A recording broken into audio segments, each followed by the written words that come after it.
hater. Haters everywhere we go. Haters everywhere we go. Haters everywhere we go. Where we go, haters going down for the count. Looking at the ground. I think you're a hater. I think you're a hater. Haters everywhere we go. Haters everywhere we go. Haters everywhere we go. Haters everywhere we go. Where we go, haters going down for the count. Looking at the ground. I think you're a hater. I think you're a hater. Haters everywhere we go. Haters everywhere we go. Haters everywhere we go. Where we go, haters going down for the count. Looking at the ground. I think you're a hater. I think you're a hater. Haters everywhere we go. Haters everywhere we go. Haters everywhere we go. Where we go. And if you was instead of hating, you'd be balling. Peace and blessings every time. That's it. Got a pretty good show today. About to get started after we, you know how we do. Y'all smash the like if y'all can, brother. Yeah, I can make a green nigga mad. Quick, fast, flash, 10 cash on this bitch ass. You can tell I'm a G by the walk in the stands. I play the game, make me talk in the stands. Watch how you talk when you talk to the man. If it ain't about bread, you talk to the hand. I show you how to get rich. You got a weak arm, I'll show you how to pitch. Made so play, I'll show you about to hit. And tell the police I don't know about shit. Hey, guy, I'm fly, something like the air. Ain't that something when it's stunting, man? It's nothing like air. Homie, hold it right there. Homeboy, I'm right there. Haters going down for the count. Looking at the ground. I think you're a hater. I think you're a hater. Haters everywhere we go. Haters everywhere we go. Haters everywhere we go. Where we go, haters going down for the count. Looking at the ground. I think you're a hater. I think you're a hater. Haters everywhere we go. Haters everywhere we go. Haters everywhere we go. Where we go. I got one in the back. I got one in the front. I make them do what I say. They tell me say what I want. I tell them, get your money, girl, and just stop breathing. Cause if it ain't about that dough, it ain't about me, nigga. See a gangster like myself, I get that paper and women. Man, your woman probably out there with some paper to give me. Listen, you're looking at a real pimp, ask my old women. And they'll tell you no remote, I control women. I'm a whole load, put me in the game. Woman, if he ain't paying, then he shouldn't be playing. I'm saying, broke dudes only make jokes funny. I make more than I can fit in this quote, honey. Unquote, come sun soak with me, man. Fly it down here and lay you up in my beach house. Man, peace and blessings to everybody. How everybody doing out there today? It's your boy Upper Echelon, man. I'm glad to see y'all here, man. Y'all smash that like button if y'all can, man. First things first. There's trouble brewing at PBC. Earl Spence is not scheduled to get their rematch right now. They trying to push Earl Spence back to late 2024 for the rematch. And Earl Spence has already been adamant that he wants the rematch with Bud. But the Showtime execs and everything in PBC, they're thinking about moving Bud Crawford a different route, trying to build his name up, trying to build up the status. And they try to give Earl a fight to see if he builds up so they can push the fight. That's what they're trying to do. They're trying to push the fight and build it up so they can have a storyline for it. So it's a few people that Bud could probably fight, but they're not trying to push Earl and Bud right now. They really trying to push Boots. They trying to push Boots and Bud right now because, you know, Bud's getting near the end of their career, and Showtime and PBC, they got a lot invested in Boots. Well, at least Showtime has a lot invested in Boots. And, you know, PBC has held on to the welterweight division for a long time. And they know if Bud moves up, the belts are going to scatter everywhere. So they're trying to push Boots on the Bud so they can keep control of the belts right there. But Bud, he's an official member of the PBC now. He likes it. You know, they're building him a star. He's doing interviews now. He's out there. He's being more open. Bud now sees what Earl was talking about that backside money. See, that's what they've been trying to preach, the back end. See, when you get the guarantee in boxing, like that guarantee, it really sullies you up. Like, you're not really getting what you're supposed to get because they're making majority of the money. And when they're making the majority of the money, like, you're barely getting anything, and they can pay you like a little advance or something just to pay you off. That's the way they do it in the music industry as well. Like they get people that's impoverished, and they go ahead and like give them a little something, a little advance and everything. And if you do that right there, then you can damn. It's easy that way. DeMar James has been here you since call-ins and barbershop.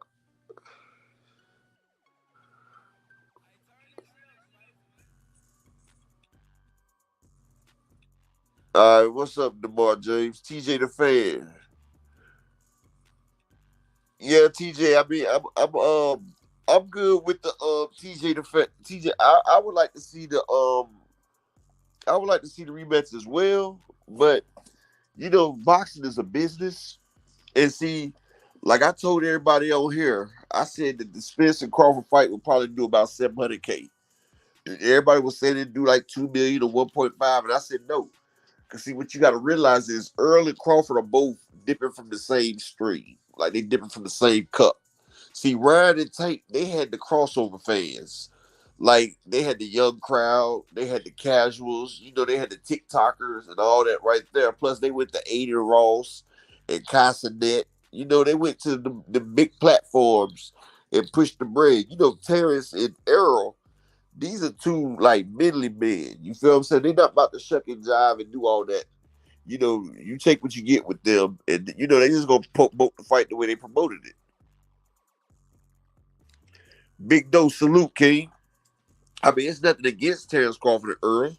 650 on the pay per view is a good. That's a good match. I mean, you can't help it. That's $100 million fight. You can't get mad about that.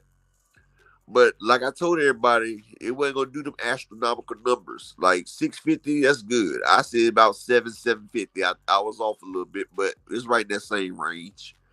But right now, PBC and Steven Espinosa, they hear the fans, and even Earl Spence fans saying that they don't want to see rematches and stuff. But they need something to push. Like Tyson Fury and Wilder, they had the glove gate. Holyfield and them, it was closer. So see, most of the time when you get the rematch, it has to be like a close fight or something. EJ and Terrence was nowhere near close fight. It was a one-sided whooping. And a lot of people feel like they shouldn't be in the same part. But they gonna give Earl a fight at 154.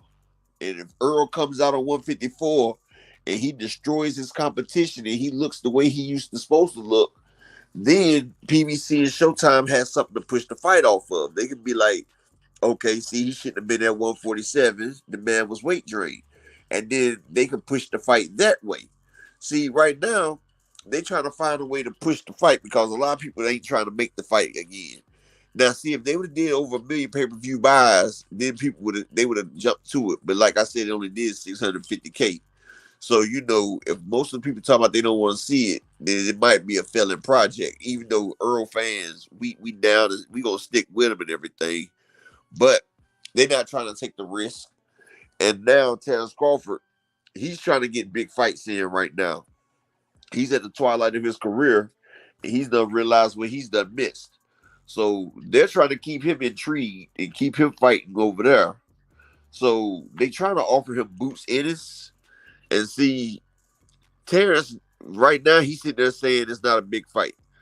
So Terrence realizes Boots is a young, hungry animal, and he's not really trying to take that risk right there. Like, he's like Canelo is. Canelo, he's trying to fight people of his peer group around his age range, and then he's trying to go off into the sunset. But they're going to put Earl up with a decent fight. Like I said, I think he might get a Castano or somebody. He's going to get a nice name at 154. Somebody that's not no slouch, but somebody that's not the world beater. He's not going to get in there with somebody like Ramos or nobody like that, no. But they're going to put EJ in there with a good competitive fighter, and hopefully EJ, which we know he will, but EJ go out there and he mash the gas on this guy. And once EJ mash the gas on him, then they're going to come around to, working the thing. Boli, Shalom, King. That's why they sit there and say, the contract is flexible.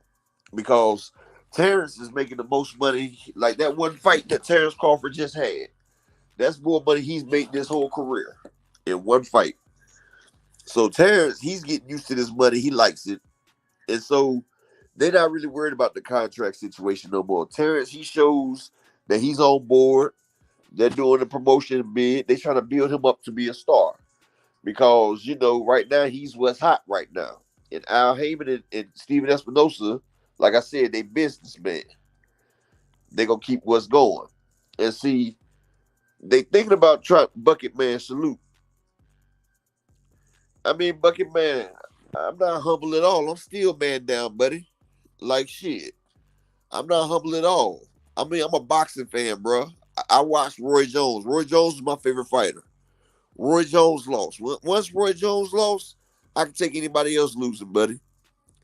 And like I said, I like the Terrence Crawford when he fought back in the days. I love all boxers. Like, I like Devin Haney, but I like Tank over Devin Haney. I'm not see what y'all fans fail to realize, Bucket Man. You can like two fighters. You can't see a lot of y'all think that if you like one fighter, that means you gotta hate the next fighter. That's where y'all wrong at. That's where y'all don't understand the logic of sports. Just because I like the Indianapolis Colts don't mean that I don't like the Buffalo Bills. Like, why y'all think I like Michael Jordan, but that don't mean Reggie Miller wasn't my guy. It just means if them two go against each other, I'm gonna favor this guy over the next guy. So see, that's what I'm saying. Y'all be sitting there thinking that, okay, you pick this person right here, you hate the other guy. No. Bud's a good fighter, and I like to see him fight. He lost. I mean, that happens. But hey, Earl lost. It happens. But guess what? It's not about you losing. It's how you come back. You feel what I'm saying? That's what makes a champion. Like when Roy Jones lost to Tarver, I was mad.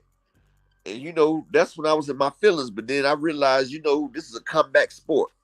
You're going to have a winner. You're going to have a loser. You feel what I'm saying? Everybody can't be great all the time. Ali lost. You have rare anomalies like Floyd Mayweather who go through and win and don't lose a fight. But you're not going to do that with everybody, especially if you fight in great competition. Earl fought great competition, and he stated a division that he was big for. He lost. But he accepted all the rules and regulations and everything that come with it. So, he lost. We'll see what he looked like at 154.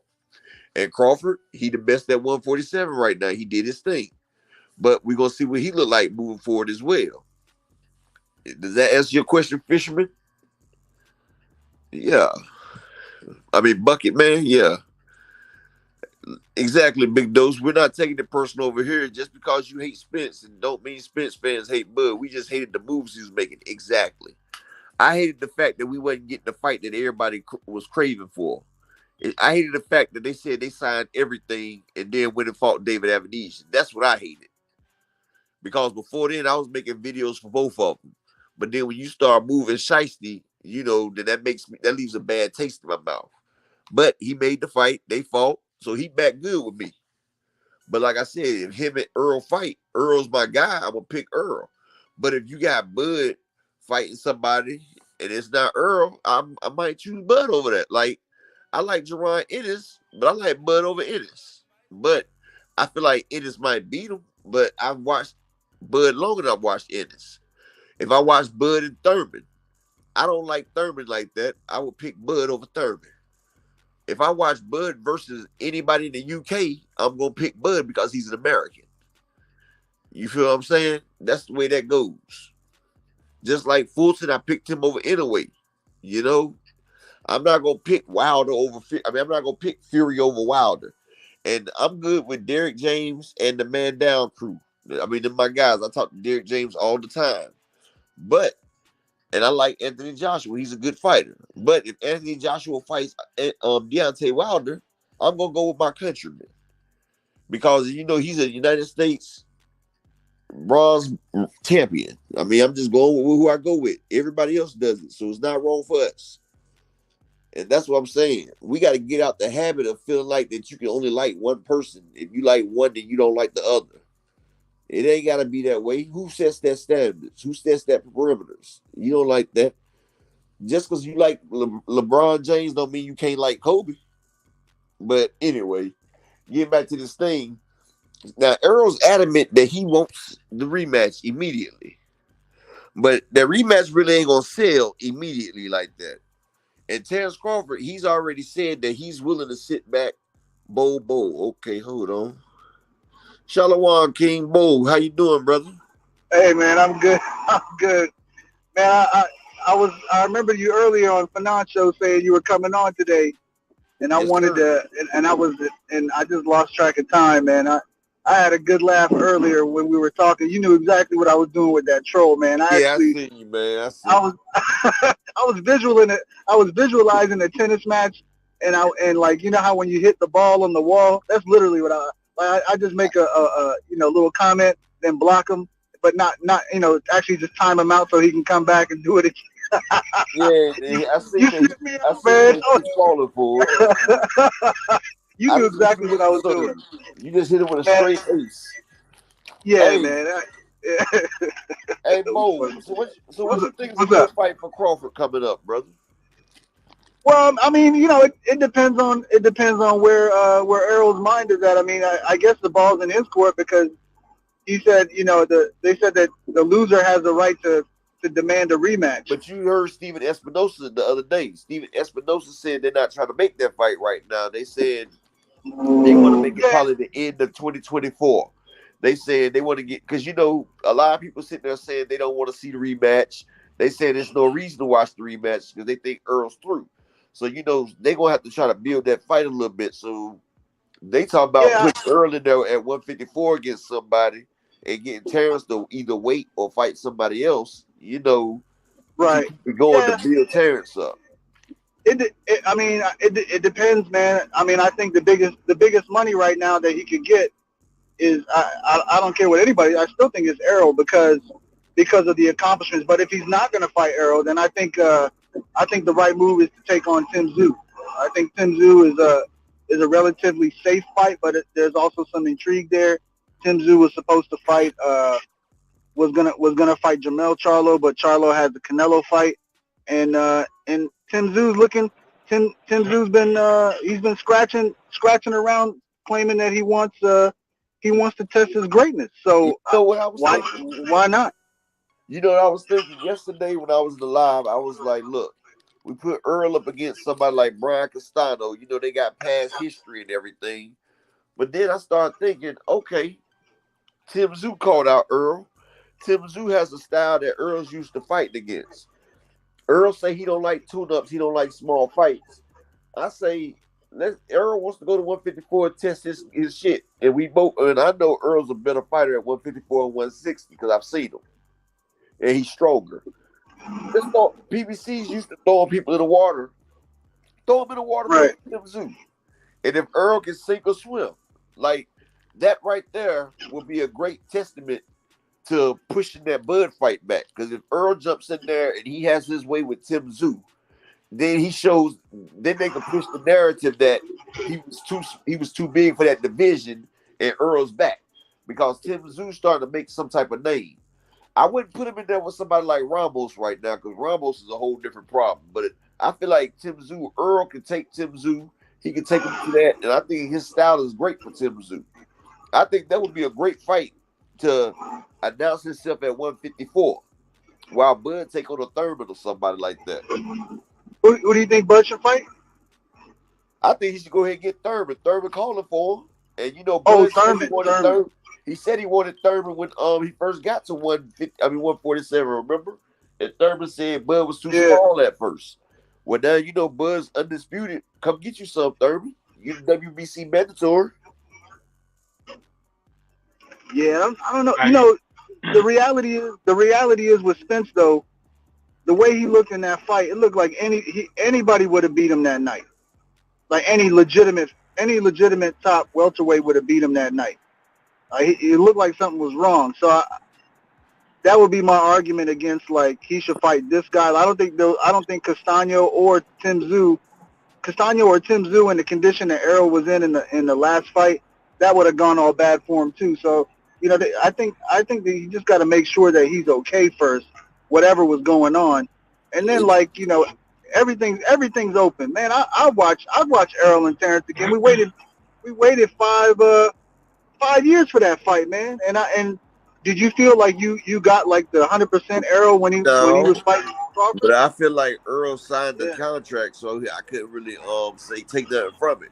But that's why I'm right. saying, if we want to see Earl build up to fight Terrence Crawford back in the end of 2024, he's gonna have to show people something. Like if he can't beat Brian Castano or Tim Tszyu right now, because a lot of people attribute it to the weight and him being at the division so long. Earl's is supposed to Yeah, be a top knot fighter. You're supposed to be able to bounce back after a loss and come back strong. If Earl can't come back on a Brian Castano, because Brian Castano is not at the type where Earl is, or Tim Tszyu. Like they're beneath him really. If you talk about the Earl that fought Mikey Garcia or the Earl that fought Ugas or Garcia, Danny Garcia, Brian Castano or Tim Tszyu is not in his ballpark. So I feel like he fixed what he fixed and he get the extra weight. And if he can't beat one of them, ain't no use of us talking about a Crawford and Spence rematch because Crawford is an S-class fighter right now. He's past A. He's an S-class fighter. And if he can't fuck with them right there, it's not enough time for him to pull up and fight Crawford at the end of next year right there. So he's gonna have to get in Hey, there and put himself in the fire, and he's gonna have to see what he's got going on. TBE boxing and Big Dose. Salute. salute, fam. Hey, I think what you were saying is spot on, bro. If he can't beat Brian Castano or Tim Tszyu at 154, well, we don't need to see him and Bud again. I mean, they gotta throw him out there against somebody reputable in order for us to gauge and see if he still got it or not. You know what I'm saying? Because the fight with him and Bud, it made him look like he don't got it no more. You know what I'm saying? And also, him and Tim Tszyu, don't they got a similar opponent in Ocampo, in which Exactly. Earl stopped Ocampo in 1 round, and it took Tim Tszyu what 9, 10 rounds, Now it took Tim 11 rounds Tszyu to stop him, like 20 seconds. Tim Tszyu came out there throwing to stop haymakers and knocked him Ocampo, out. He stopped him to stop before Earl. Ocampo. That's why he was called not Earl. He said it took you a whole round to stop Ocampo. I stopped him in the middle of the first round. He came out just throwing haymakers and stopped Ocampo. But that was Ocampo Oh, that's did he? already been. But that was Ocampo that's been stopped by Earl and then just had a war with Fundora. You feel what I'm saying? Like That's what it was. Yeah, he had a war with Fondora. That's what it was. You right. You right. Hey, but that right there would be an excellent gauge. They both stopped the man in the first round. You know what I'm saying? He been calling Earl out. He's he's looked at as an upper echelon fighter. No pun intended. You know what I'm saying? So that's I what the think fun that'll is be for, perfect. brother. And then Bud go fight Keith Thurman. That's perfect, bro. Exactly. That's Unless what I Bud feel. don't want to be at 147 no more. And see, that's gonna push Bud even higher because people think just because Bud beat Earl that made him an instant superstar. Nah, I feel like Bud's probably a $200,000 a 200,000 view fighter right now. I feel like if he beats Keith Thurman, that'll push him up the threshold to like 250, maybe 300,000 buys. Like you gotta realize half his fan base is EJ fan base. So salute AJ64, salute Jonathan Parks, Bruce Gas, Everest Wade, BL, salute y'all. But like I said, he has to make a reason for us to watch the fight. And so if he can't fight with Tim Tszyu or Brian Castano, then he needs to go ahead and hang it up. And yeah, they lost. Jonathan Parks. Espinosa looked like he lost a little confidence in EJ, but they also said EJ should have been at the weight. So if that's the narrative they want to run with, then they're gonna have to put Earl in there. I mean, give him his 6 months. Put him in there with a Castano or a damn Tim Tszyu and let it do what it do. If he can't fight them B Right. level fighters right there, then Earl need to sit down there. Because I feel like both of them are B level fighters. I feel I like wouldn't they, say they that, like Danny bro. Garcias. They like Danny Garcias and Sean Porters. And if he can't beat I, them, then he don't need to be in the upper cast, the upper echelon. it's hard to say that about Tim Tszyu because Tim Tszyu ain't took no loss yet. I mean, Plus, but He I knocked out seen Tim Tony Tszyu. Harrison too, man. Okay, Tony Harrison was a shell of himself. Tony Harrison almost lost to Garcia. If y'all remember the fight before Tim Tszyu, he almost lost to that. And we We know also that. see, yeah, but we also seen him against the Olympian. The Olympian knocked him on his ass the first round, and you know he boxed him, and he ain't got no punching power. And Yeah, that was Darche. yeah, Darche. and he was Terrell Shea. And Terrell was boxing, but Boucher. Terrell just didn't have enough pop to keep him up off of him.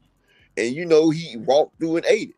But Earl has respect. I mean, Earl has power, and you know he'll get him up off of him. And you see, Now you went out. You went out, bro. hold on, I cut it off. You chopping up. Yeah, I know. Hey, why you chop? Hey, Okay, TBE, there you go. let's hear from let's hear from TBE for a second. I gotta fix my mic. TBE, let me hear from you real quick.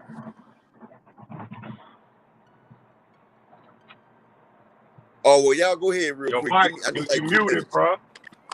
Huh? Hey, look. Hey, to the dude that was talking about you hurt and all this stuff, man. Bud fans just gotta realize this, bro.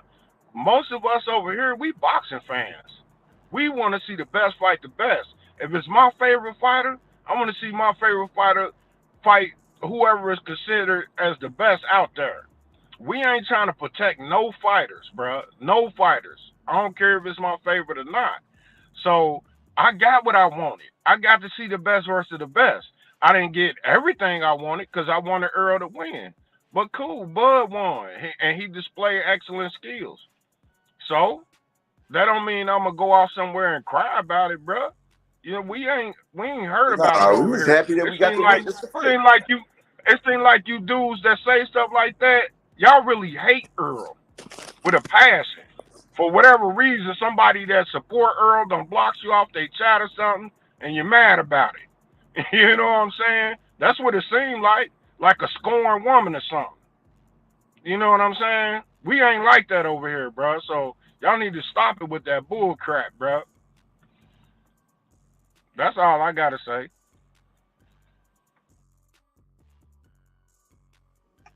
Yeah, they know there's a certain personality that goes along with Spence and some of these other fighters. So when they see these guys take a loss, it makes them happy. So they feel like by that person losing that that you lose too somehow. You know, they think it's gonna chip away at your ego or whatnot, which is ridiculous. Like you said, most of us, especially, you know, I love what Upper Echelon said because it's exactly the same thing I said. Man, when I saw Roy lose in that manner, I was shocked. It didn't affect me for a week or nothing like that, but I was really surprised. I was kind of young when Tyson lost. Like I was like 9 or 10, so it didn't hit me the same way. But I remember I remember at that time, even at that age, knowing how unbeatable Tyson looked. To see Jones get knocked out, man, I'm telling you, you know, and it's not like we didn't, you know, guys that we like having lost before, man. We're boxing fans. You got to stop this stuff. It's not gonna affect us like you think it's gonna affect us, unless you bet too much money or something. Bet money that you don't have or you can't afford to lose. Right, right. Just because they take it personal, they think all of us do. Sorry, bro. We ain't like that over here, bro. Yeah, We boxing nah, but fans, see, yeah, it's boxing fans first. And see, like I said, I'm glad I got to witness the fight. And you know, I'm still an Earl Spence fan until Yes, he's sir. down. But me being an Earl Spence Yes, fan sir. means I want him to operate at the best level he can operate on. And if Earl Spence can't operate at the upper echelon, then I don't want to see him fight. I want him to go ahead and hang it up. I don't want him. He done made enough money. I don't want Earl to be out here like Mike Tyson and Roy Jones was, taking fights and letting scrubs knock them out and get wins over them. Tyson and Roy had people, C-class fighters, beating on them because they didn't do great things with their money, and they couldn't fit, and they couldn't fight at their proper, at their proper level. And I don't want to see that for Earl. I don't want to tarnish his legacy like that. And I feel like if you in boxing, like we say before, boxing is not a sport that you play. You got to take it seriously because people can die in that ring. People can get put in comas. You can get hit in the head, and it give you brain damage. Y'all hear how James Toney talks now. See what happened to Muhammad Ali. You see what happened to the guy. I forgot the man's name 2 weeks ago in Los Angeles, put in the coma, fighting for his life. Like boxing is a serious thing, man. This is warrior. This is a gladiator sports. This is actually assault with deadly weapons. Boxers have to register their hands. Like if a boxer hits you, that's like shooting a person with a gun. It's a deadly weapon. And these guys are getting in there. They get themselves in the best shape. They train and get themselves in the best physical shape. And they go out there and try to batter each other. And you got to realize if you're not in the best shape of your life, you shouldn't be doing that. If you can't operate at the highest degree, you shouldn't be doing that.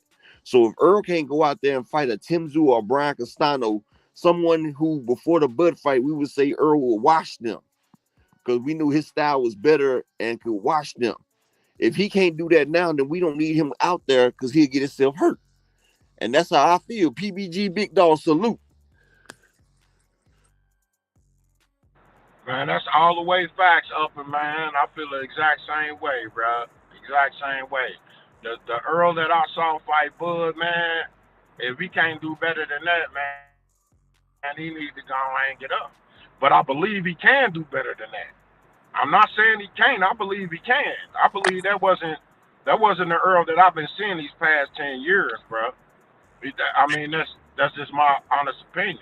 You know what I'm I believe saying? he can too. And That's now why it I could say be that it could be I it believe it could too, be Big that Dog. if he was 100%, yeah, it could be that if he was 100%, Bud still would have beat him, but not in that fashion. And see, I believe Earl You can know do what I'm much better saying? too. Or it could have been a different fight. Go ahead, Upper. But What was you saying, bro? and see, I believe Earl can do much better too. That's why I want to see him versus a Castano or a Tim Tszyu because they're not on the level of a Bud Crawford. And if he can't get rid of them, then there's no need for him to step in the ring with Bud. You feel what I'm saying? And I would like to see Bud All right, versus I would like to see Bud versus a Keith Thurman. Because Keith Thurman, we can talk shit or not, but Keith Thurman, he has a high ring IQ, he has power in both hands, and he has superb lateral movement. I would like to see Bud against a fighter like that. I think Bud will overcome it and beat him and stop him probably to a body and everything. But I want to see the fight. That's why we watching fights to see people fight. I'm intrigued by what Bud can do. I want to see how great Bud really can be. Just like I want to see Boots get the big fights. I want to see Boots see what they can be. I want to see how great a boxer can really be. I want to see a boxer test itself. Like Roy Jones starting at 154, going all the way up to a heavyweight and winning the title. No boxer has ever did that.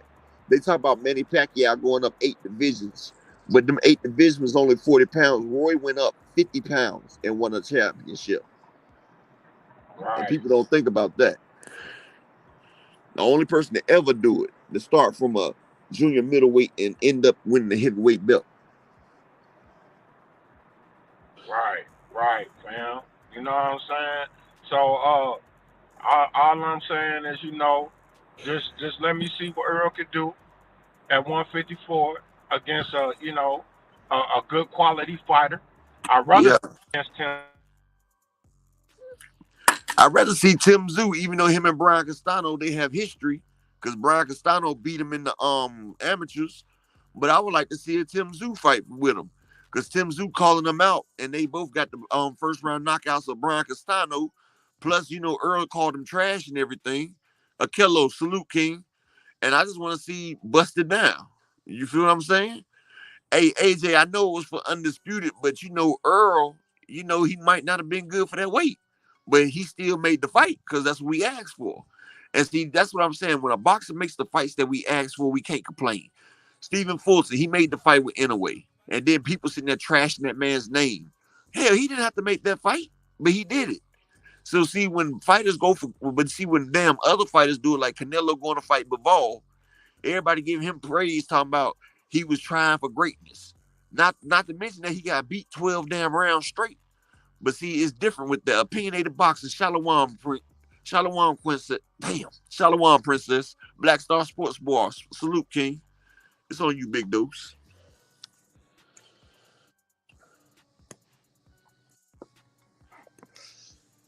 Oh, Big Dose done fell off the line. I'm gonna drop the link for anybody else that want to hop up here too. I think my boy Big Dose will be back. TBE Boxing, you on mute, man. What's up?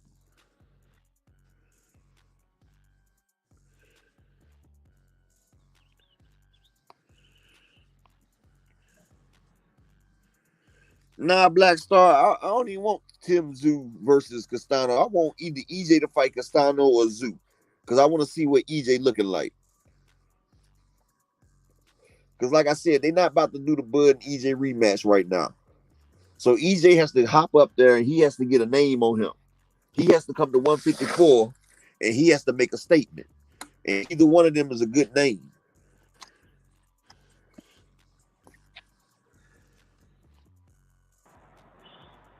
All right, you back. Yeah, we don't know what's in the contract, AJ, but we do know this. He signed it.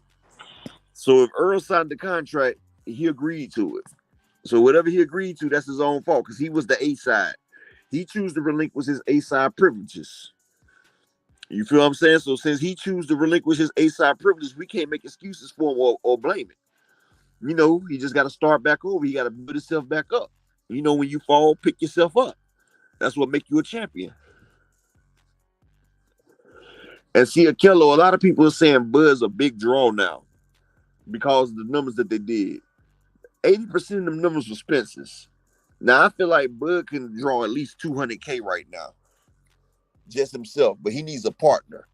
I feel like him and Keith Thurman might pull about 350, maybe 400K.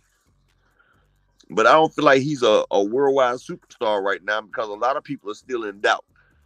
But they starting to build Bud right now. That's what the Showtime and PBC are doing. He's getting there though, Upper. He getting there, bro. Cause he everywhere right now doing interviews. Yeah, that's man. what I said. He's doing what he's doing what he's supposed to do. Yeah, he's doing what he's supposed to do to become a star, bro. Yeah, yes, PBC sir. and he actually are doing that. He actually doing what I wanted Spence to do. You know what I'm saying? I think Spence would be a bigger star. Spence would have been a bigger star than Tank and Bud, but Spence got complacent. At first, when Spence first came out, he was pushing it, and everybody was on Spence. And then Spence done got complacent and got lazy and started falling back, especially after the car crash. He stopped doing all the interviews and stuff. So that's why his star status like stalled for a minute, because he could have been way bigger. Way bigger. Way bigger, bro. Like, for real, even in defeat, he should be getting his face out there. They just had the biggest fight, of the decade. And he should still be capitalizing off of it, even though he lost. Get out there and do interviews, man. Talk to the people, man. Tell them the truth, bro. You know what I'm saying? Tell them what happened. It ain't an excuse if it's the truth, am I right? It ain't an excuse.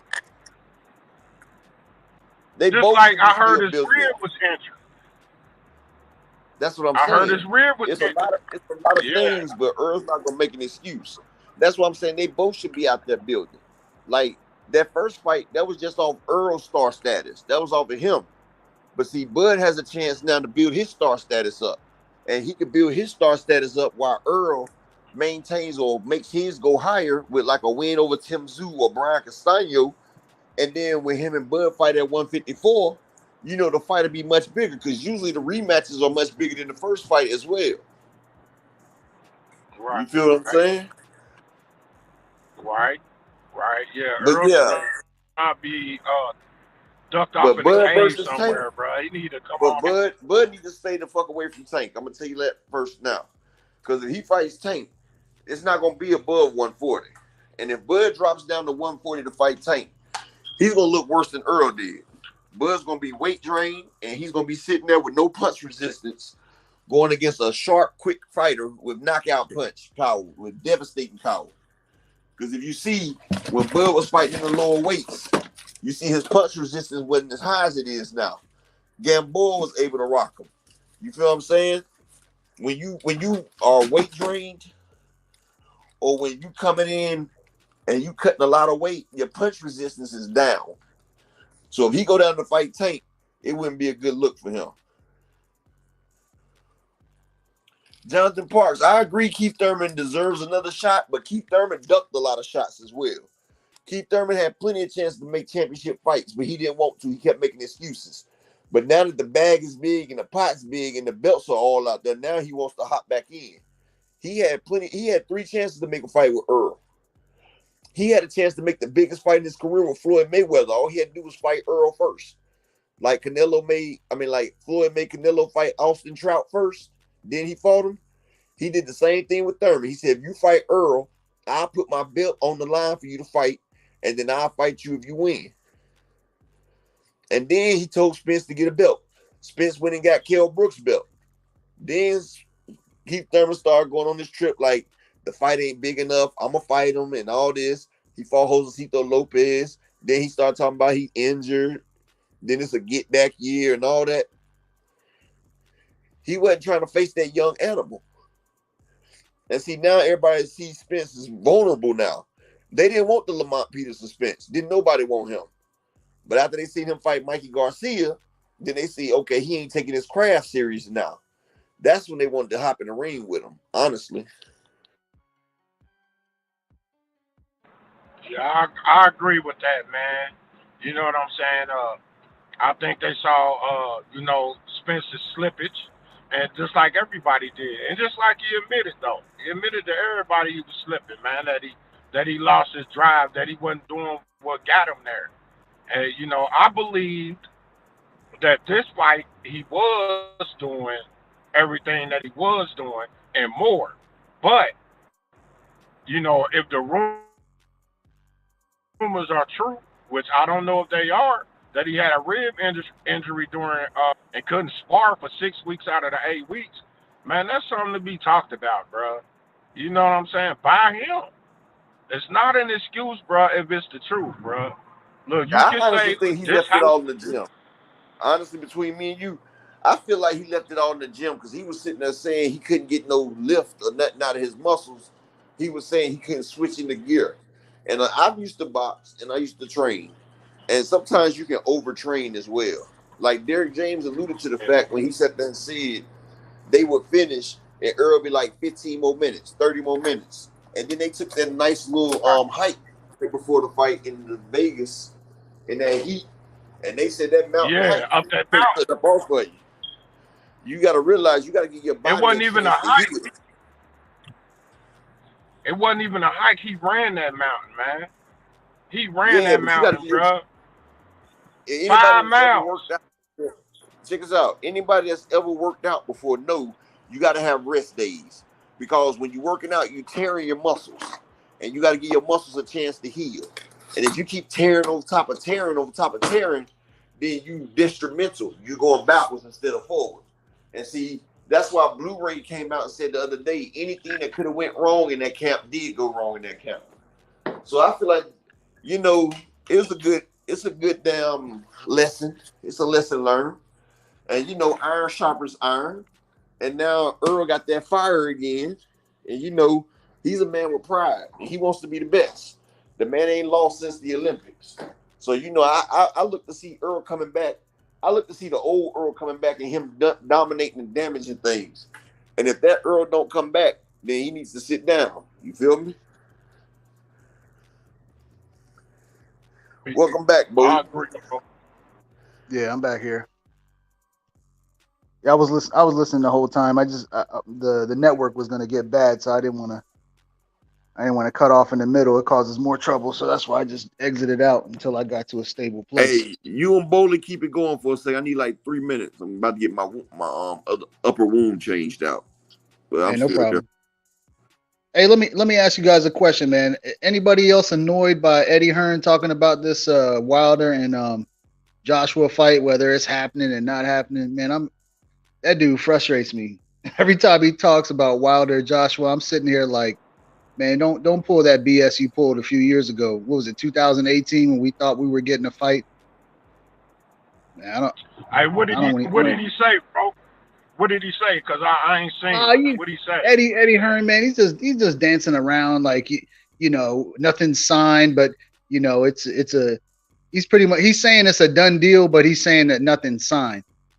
And then we might fight in December, and we might, but at the same time, we might fight in December, but the Wilder fight will be in January. He's talking that type of stuff, man. It's like too many conflicting messages. Very similar to what he did last time.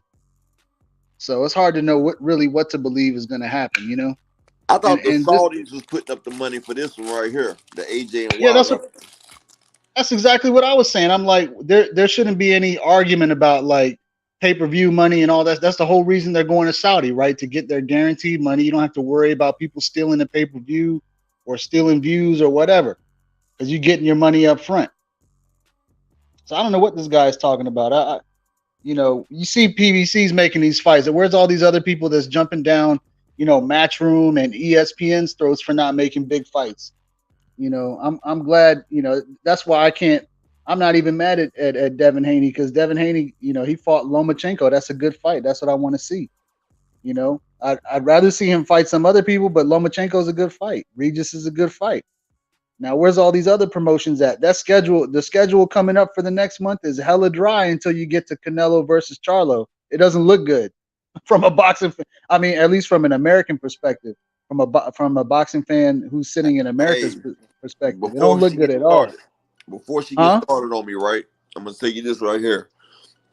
That Canelo fight, hell, they got a fight on there that could be a headliner. Erickson Lubin versus Ramos. That's a headliner fight itself. That Canelo card about to be loaded. Okay, I'm about to pause it now. Oh, you go ahead, bro. Oh yeah, and then they're bringing back what's the name of that kid? Elijah Garcia. You guys remember Elijah Garcia? You know, I did videos on Elijah Garcia, the one that sat there and he overcame that Venezuelan fighter.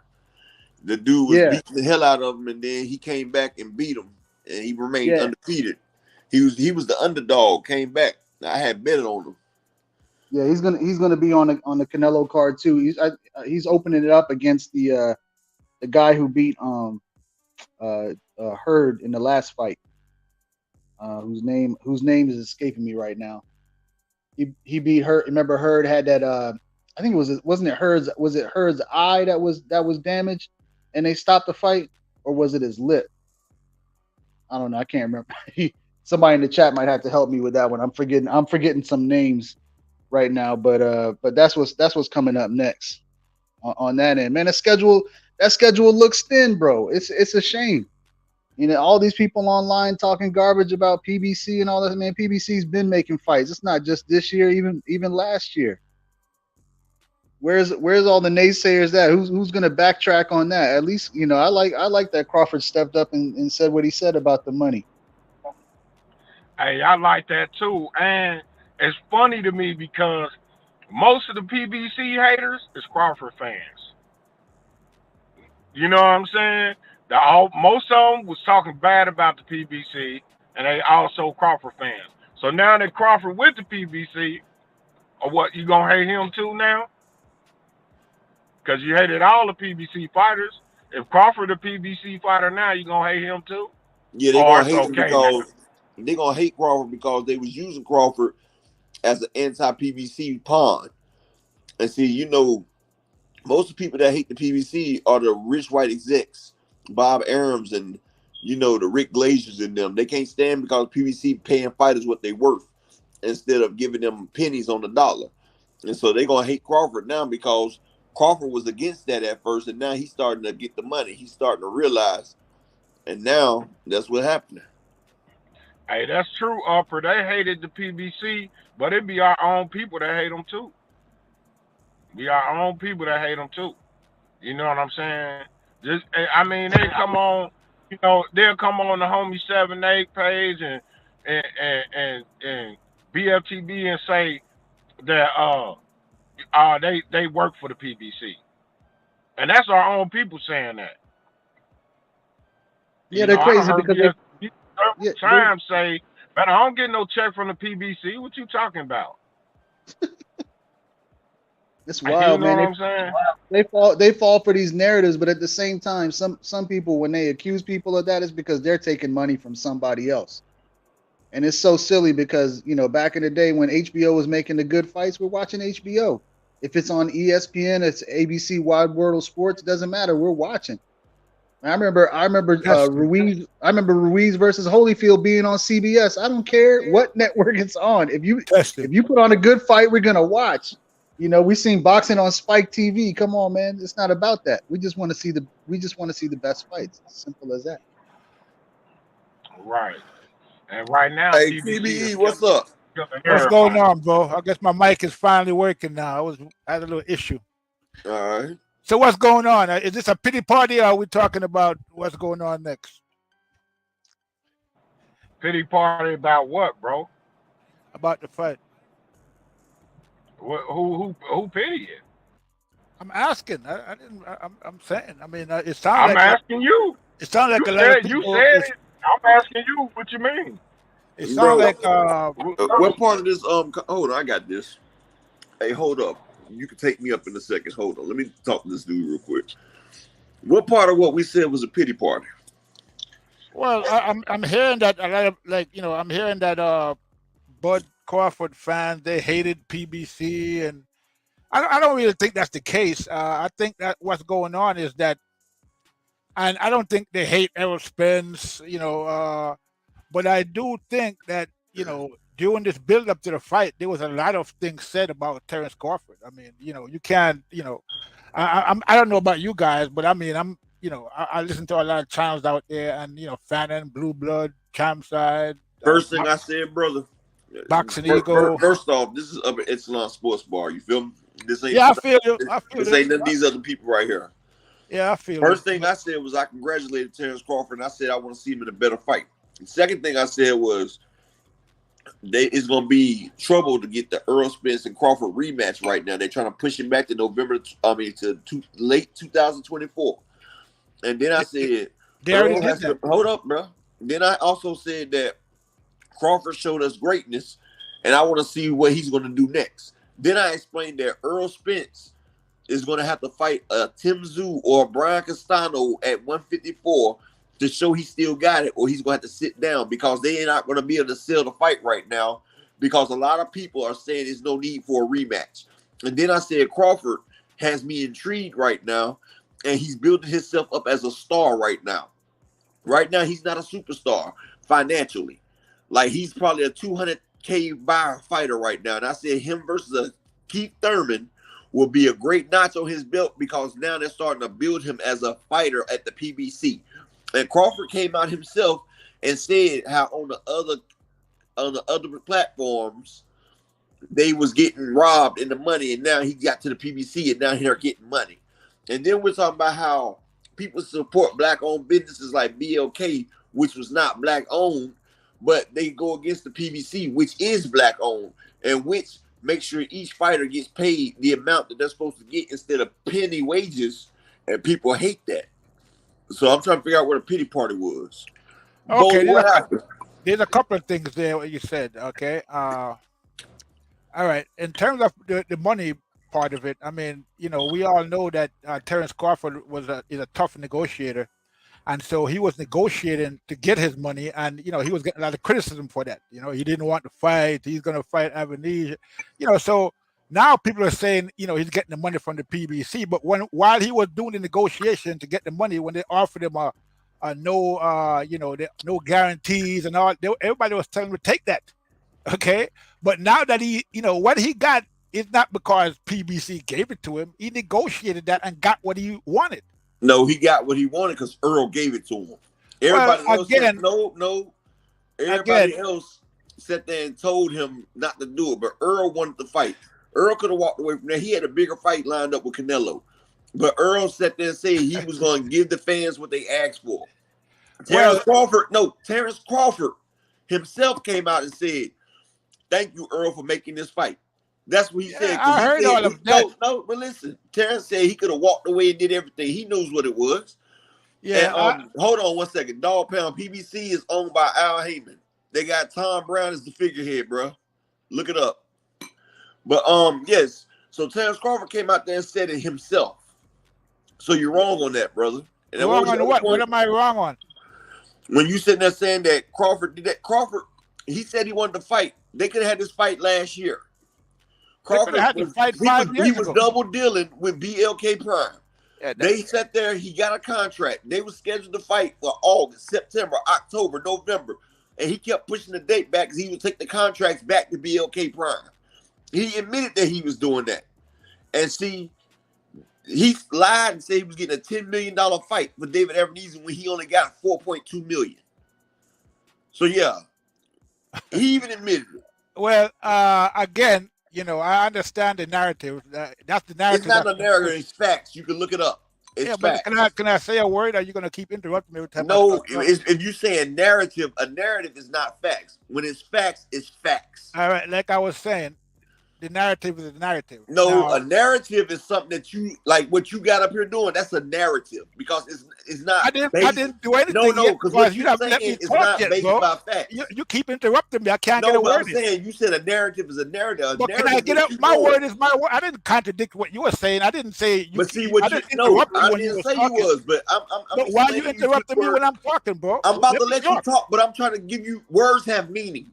And I'm telling you what the word narrative means. Yeah, but I don't need you something without the facts. I know what word. I know what the meaning of words are. Okay, your words loosely. No, I'm not. Correct words. I'm using my words the way I use my words. You can't okay, but you said a narrative. A narrative is not based on facts. Well, I'm gonna keep saying a narrative because that's what it was. So whether you agree with it or not, bro, we just have to agree to disagree. That's all.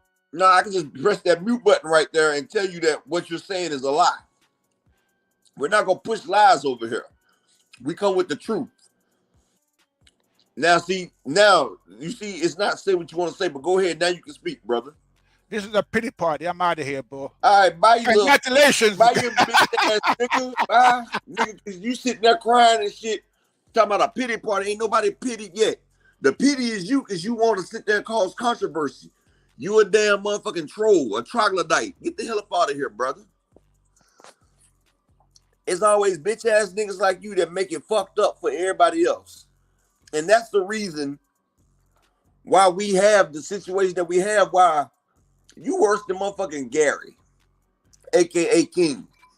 Y'all come up here and believe what y'all want to say. Y'all like the old black men that when we trying to get off the damn slave plantations, y'all gonna go wake up the master and let people know they about to escape, boss. Come on, man. You sit here trying to push a narrative, and I'm trying to explain to you what your narrative is. If it's based on facts, it's not a narrative, idiot. It's called facts. It's called news. You see what we go through, Big Dose? Man, it took that guy 20 minutes just to get his mic working. So what do you expect, man? That's what I was talking in the chat, man. Some of these guys, man, you can tell either life isn't dealing in the cards they want. So they're gonna hold on to somebody else's victory for a long time. This is like we're like 3 weeks away from what the Errol and Terrence fight was like 3 weeks ago. They're still talking about that. Like exactly, global news. A narrative is an artificial propaganda. Like he tried to come up here and stir up some artificial propaganda. stuff is funny to me. I wish he didn't leave, man. See this. This is why, like with that guy I was telling you about earlier on Fanon, sometimes you gotta stretch it out because they're gonna duck out early once they know that you're smarter than them. Once they know that they haven't pinned, they didn't pin you in that corner that they want to put you in, man, they're gonna run off fast. So sometimes you gotta string it out. These guys are fun to kick around sometimes. Sometimes you just gotta kick them around a little bit. They just effeminate, bro. It's like, funny. To me, it's funny at this point. The men right now. Like a woman can only raise a man so much, but it takes a man to raise a man.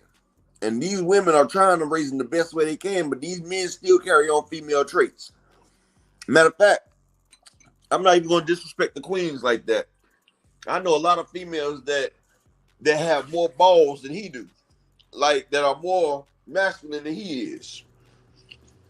Respectfully. he only came on for that one point. That's what he wanted to tell you, by the way.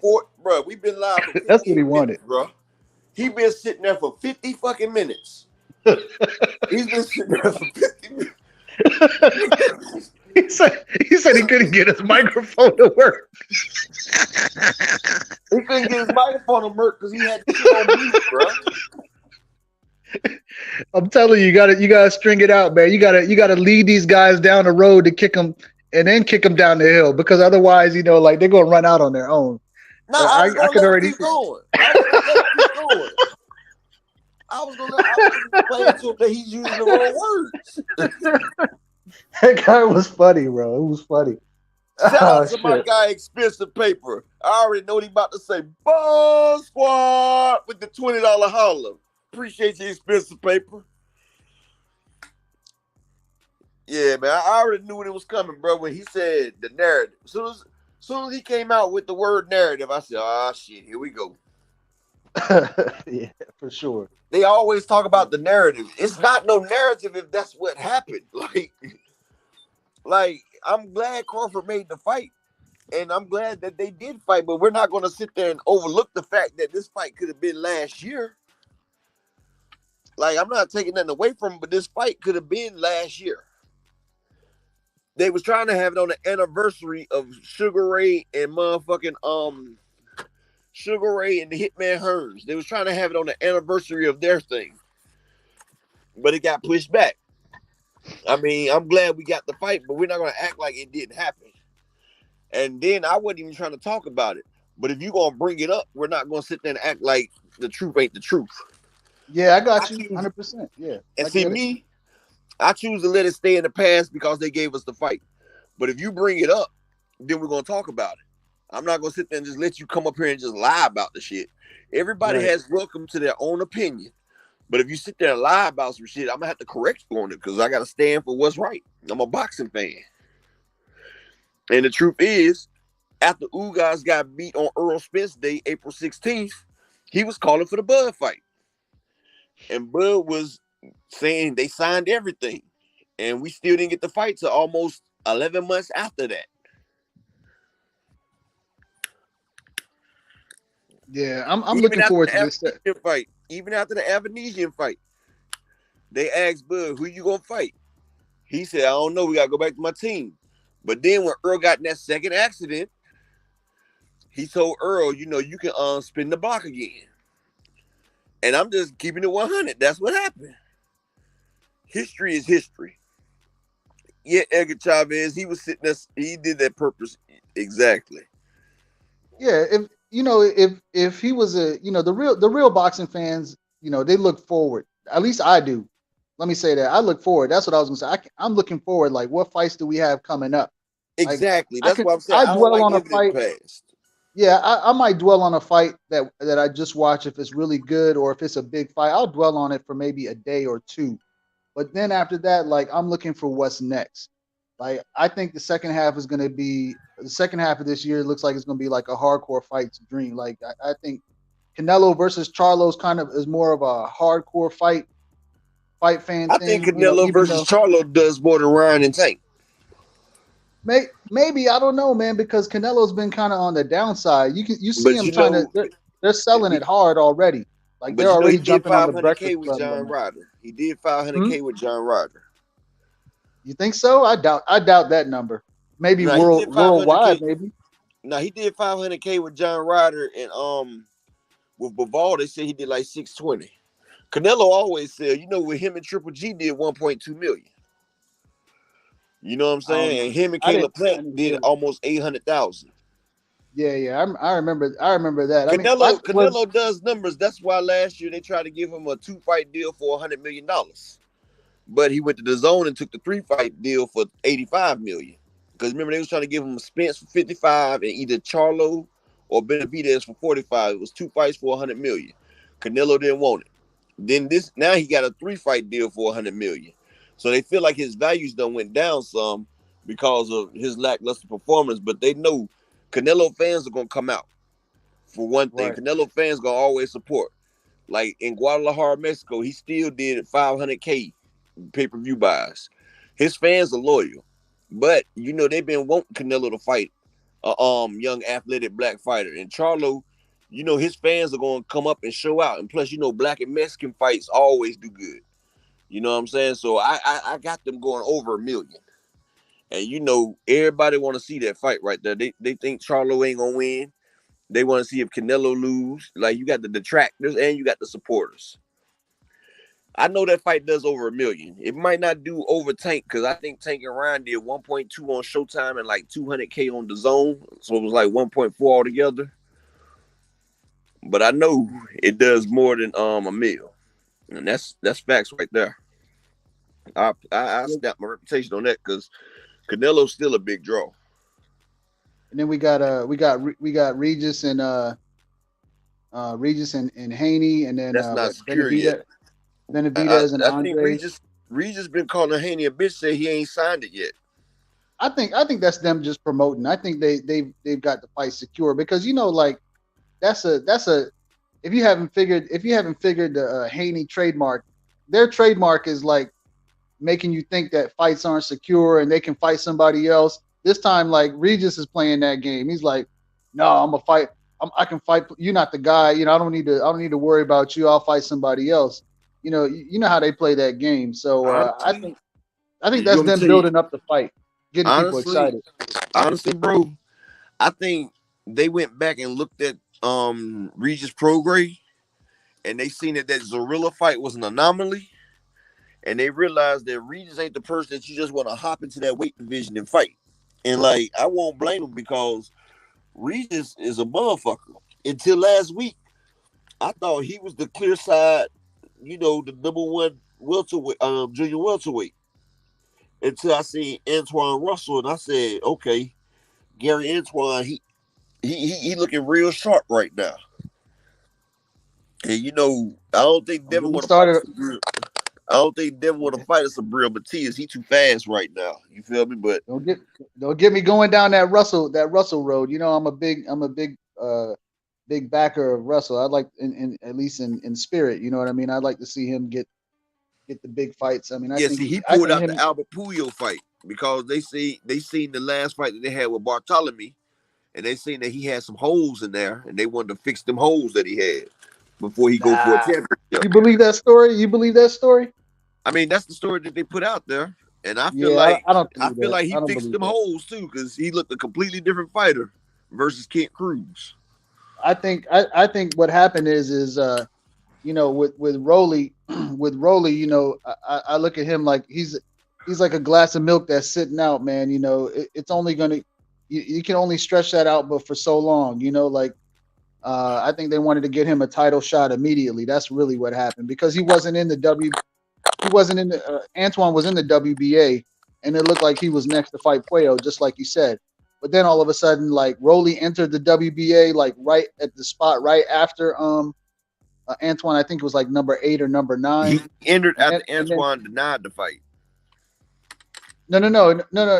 He didn't deny it. Like they entered him into the rankings, and then immediately, and then they asked Leonard Ellerby about it. They were like, Puello's about to fight Antoine Russell. He said, "What? No, he's not." He got kind of offended at the insinuation. He's like, "No, we'll see about that." That's exactly what it. To me, I look at it. And then he got the PEDs, so then he got pulled out, and then Rolly got beat by Granddad. That's some funny politics there to me, because I think they wanted that belt in Rolly's hands, because I don't think Rolly could probably would not beat Puello. Puello's a really good fighter. Yeah, so, I feel like they're gonna make that Rolly and Ryan Garcia fight. That's why they're trying to get Ryan Garcia to TMT right now. They're trying to get Ryan Garcia is actually a big star. People don't realize it. They putting it all on Tank. But Ryan, like I said, he got 10 million TikTok views, and a lot of them fans were Ryan fans as well as Tank fans because they crossed over to Aiden Ross and that Casanet. And Ryan Garcia will do numbers if he got the right company behind him. See, Oscar De La Hoya realized that, and Oscar De La Hoya, he likes that PBC money now because you see he just signed that other fighter. What's the guy O'Hara Davies. O'Hara Davies, yeah, O'Hara Davies, because he has to fight Rolly. So he just signed that man just to get another deal with the PBC and Showtime to make another bag. But I don't think Rolly can beat O'Hara Davies, but if he does, they trying to set it up for a Ryan versus Rolly so Ryan can take that belt from Rolly. But they got to go to litigations with Oscar to get Ryan out that contract because Oscar got him in a fucked up 360 deal. He's been in that contract for the longest. And he just started making $1 million with the to-go fight because he wasn't getting nothing. He was hardly getting any money fighting. Oh, almost 20 fights. Wasn't getting nothing. And so he decided to bet on himself versus Tank. And Oscar didn't even want that fight. And then the crazy thing about it, Ryan is not even signed to the Zone. He's signed to Golden Boy. The Zone was mad that Showtime made $1.2 million and they only made 200,000, and they was selling the pay-per-view for $20 less than every damn thing. But they don't realize they shit keep freezing. Don't nobody want to deal with them. So Ryan Garcia had to pay the zone 200,000 out of his own pocket. That was supposed to be Oscar paying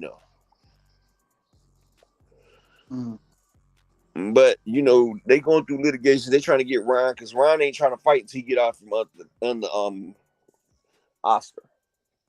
Yeah, it looks like just in general, it looks like all of these promotional companies are trying to slow roll that 140 division. You know, like they're taking their time making these fights because there's a lot of talent. There's a lot of talent there, and I think they want to validate each one by letting them just get a little taste of that belt at least once. You know, Ryan Garcia is the A side of anybody in that 140 division. Ryan Garcia is the clear A side to anybody in the 140 division, and he knows it, and Oscar knows it, but they're trying to get out of that contract. And you know, Floyd bought out of his contract for $750,000. Oscar gonna probably want millions on top of millions because he knows what Ryan can do, and he just got that bag with Ryan. Ryan just made over 30 million versus Tank.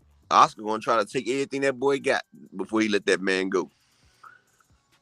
What was the most excitement we got out of Ryan Garcia in terms of a fight was like Luke Campbell, and even that was in itself was, forgive the pun, but it was a lukewarm fight realistically beforehand.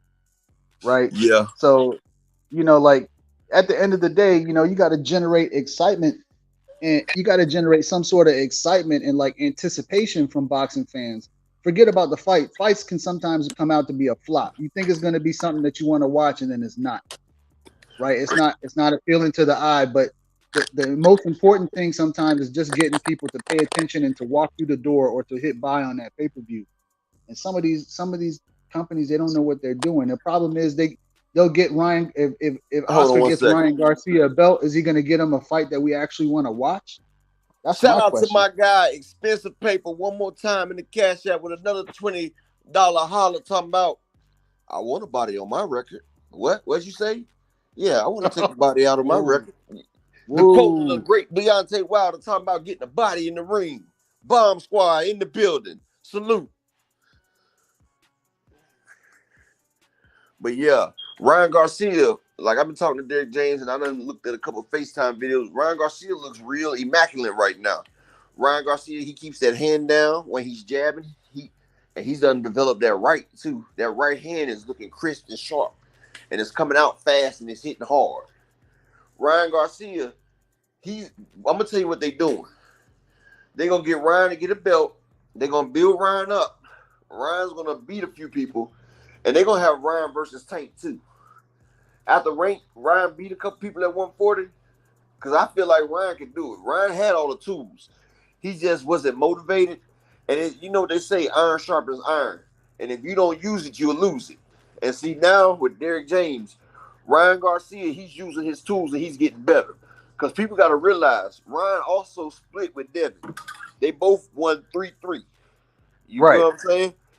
Right. They both won 3-3. So he has the same talent as Devin, or maybe more because he has punching power. Devin has a jab, Ryan has punching power. And if he was able to beat Devin, if you cultivate them natural skills that he had, Key, Shalom, Princess. Okay, that's good, Key. I'll go live after Knockout go out tonight.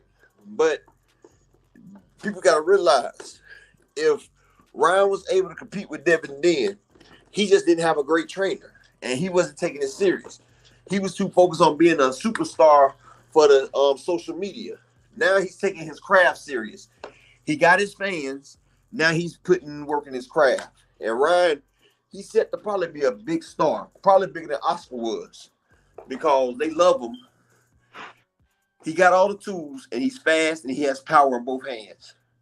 And I'm telling you now, he knocks off a couple people at 140, they're going to go Tank and Ryan again. And that's going to be a huge fight, because we seen Ryan at first. Now when you see the new improved Ryan, that's going to draw attention. They're going to be like, oh, Ryan can take Tank now. And then, you know, they had that weight clause, that weight drain. Now they got a story for round 2. See, you always got to have a story to make a sequel, a rematch. You Now, think they need you think they need a sequel? I know they're gonna do a sequel. That shit did $1.4 million. I mean, pay-per-view buys. I'm not confident in that because I think like if you can get look if Derrick James can coach Ryan up and he can be a functional champion at 140 or 147, man, he doesn't need to go down that Tank road anymore because he'll be able to take on the upper crust of the division. Okay, And you check know, as this long out. as Say like Ryan beats Rolly and get the belt, right? yeah, And then say like Ryan go up against a Matias or a Regis and he beats one of them, right? that's what I'm saying. Yeah, he doesn't need to go back to Tank. No, but this is what I'm saying. What if they want to move Tank to 140 to fight Ryan? Ryan done showed that he's a true champion. He's done showed that his skills are intact. Then they said the first Tank fight, they said Ryan was weight drained. Now y'all did 1.4. Yeah, Ryan and Tank do have a rematch clause. They still have it. Yes, they do, Keith. And yes, I meant to tell you that, Bowler. You know, they still got that rematch clause. It ain't no It's limit still on it. active legally. Yes, It don't even active.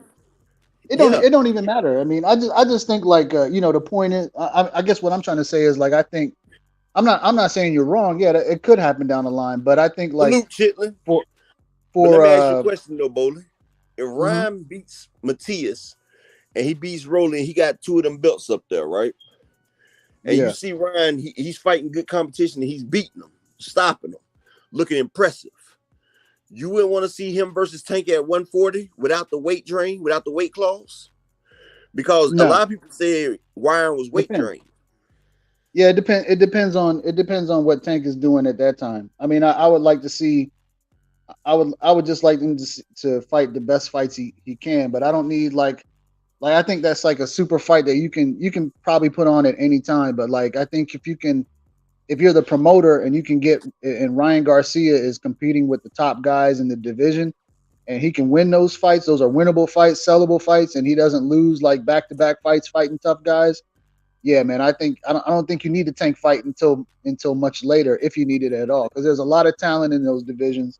And there's a lot of, and then he's only one division away from 147, which is a cash division. So that's the big money division. Out, right?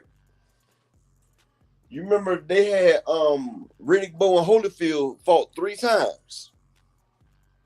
There was other fighters out there, but they was making good money off the Bowe versus Holyfield. You feel me? If you guaranteed to make over $1 million buys each time Ryan and Tank fight, you wouldn't do that because it's not going to say that Ryan might not make $1 million or even half that with nobody else. What if Ryan averaging like 500,000 and Tank averaging like 500,000? You know, if they come together, you know what that could do, right? Yeah, no, I hear you. I mean, but think about this. Like, think about who the other guys that are available. Like, Haney's there. Teofimo is there. Okay, Russell is there. Hitchens. Haney has a crowd. But him versus Lomachenko only did 150,000 buys, and the pay-per-view was only $50. You feel what I'm saying? Like, right now, but tomorrow might be a different story. But right now, that's the case. All right, he jumps in the ring with Regis. And like I said, that Regis versus Zorilla, we seen what Regis had to go through to make that fight. Regis was damn near dead before that fight. So, you know, if he gets in there, it's not going to be the same Regis. And if he going against one that's not the same Regis, he can get the loss for free TV because that fight's about to be on free TV. Kawhi Elliott, salute. Yeah, it kind of depends, but that's my point. Like about Ryan, because like if people have a belief in Ryan, like that he's that dude with everything that he's gone through at this point, and all those 1.2 million, it's you and I know it's more people that watched that fight. You know, I'm sure people were still streaming. So they'll be ready to see Ryan take on like anybody. Like if he fights Hitchens, it'll be a big fight. If he fights Teofimo, it'll be a big fight. Something. Ryan versus Rolly would be a big fight. You know why? There you go. Because people saw what Rolly did to Ryan in that sparring. And see, that's why Rolly mad about the O'Hara Davis. He talking about, man, why don't you get out the way so me and Ryan can make our pay-per-view? See, that's what Leonard Ellerby and them trying to get the Ryan and Rolly fight. So I feel like they're gonna figure out a way to get out this O'Hara Davies, but Oscar De La Hoya talking about going to court behind this shit because he's not trying to. He's trying to put a wrench in their plans. See, Oscar De La Hoya is a hater, honestly. Oh, he's looking for a payoff. He wants a payoff. He wants a payoff. That's what he wants. He wants a payoff. Yeah, he wants a payoff. He wants to settle out of court. He don't want it to go to court. Step aside money. Yeah. You already said we ain't taking no step aside money. Yeah, right.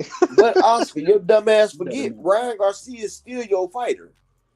Instead of pushing O'Hara Davies, push Ryan for Rolly. Like it's like he can't think past go. Like he's so focused on the one thing. While you still got Ryan under contract, I would push for Ryan versus Rolly. You know what I'm saying? You got Ryan under contract. I would push for Ryan versus Rolly. Ryan's the clear side, A side over Rolly. But with him being A side, I still let Showtime put the fight on because I'm Oscar, but Ryan gets the bigger cut. You feel what I'm saying? Because with the zone, it's not going to do as much numbers. That's if Oscar was using his head, but he's not. O'Hara Davies and Rolly won't do hardly shit. That's going to be a free fight. We know what he's doing. He's sitting on that plot of land and just waiting for the property around it to go up, so he can sell it at a high price. Essentially what he's doing. They done bought 3 railroads and he holding the 4th one. Knowing that. There you go. Exactly. Yeah. He holding on that 4th railroad knowing he can't do shit with 1 railroad. Go on, give it up so I can have all 4, man. Stop playing. You know the game, man. You know. We all know what he's doing. He knows what he's doing. We all see it. It's plain to see. But hey, man. Why else would he sit there and as soon as O'Hara Davies get the Rolly mandatory, he gets signed by Oscar less than 8 hours later? I said, when I seen that, I said, damn, that boy Oscar moved fast as hell, boy. Because Oscar got a percentage out of that $30 million that Ryan got, plus he got another percentage for the fight from Showtime. Oscar probably walked away with about $10 million off that fight. Just off Ryan and Showtime, not to mention what he got from the zone and what dimension he got from promotions and shit like that. You feel what I'm saying? Like, and that's not including the promotional things like, them banners like Earl and Floyd. Well, like Earl, he'll wear my bookie on that thing. My bookie gives him like between $5 to $10 million just for promoting that shit. And see, Al Heyman got them people doing that right there. So now Oscar and them doing that shit too now. So fighters get paid for promoting that shit. And with a big fight like Javante and Tank, they got good promotion money off of that thing right there. That was one of the biggest fights they was talking about. So they got good promotional money off of that. See? Yeah, you remember when Bernard Hopkins fought Tito Trinidad, he came out with that oil sign. I forgot what the website was. It was a betting website, and he had it on his back when he fought Tito. That's the first time I seen that. You remember that? Yeah. First time I seen it was Floyd when he was fighting Oscar De La Hoya.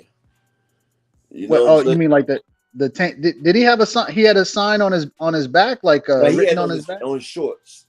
On his shorts. No. Bernard had it written on his back. It was it was like I don't know what he used, maybe like a tanning oil or something. And it was a betting website. When he fought Tito Trinidad. Bernard, he had like 9 sponsors. He ran out of room. He had ran out of room on his shorts. So he was like, shit, I use my back to promote too. Shit. Right. Salute, King.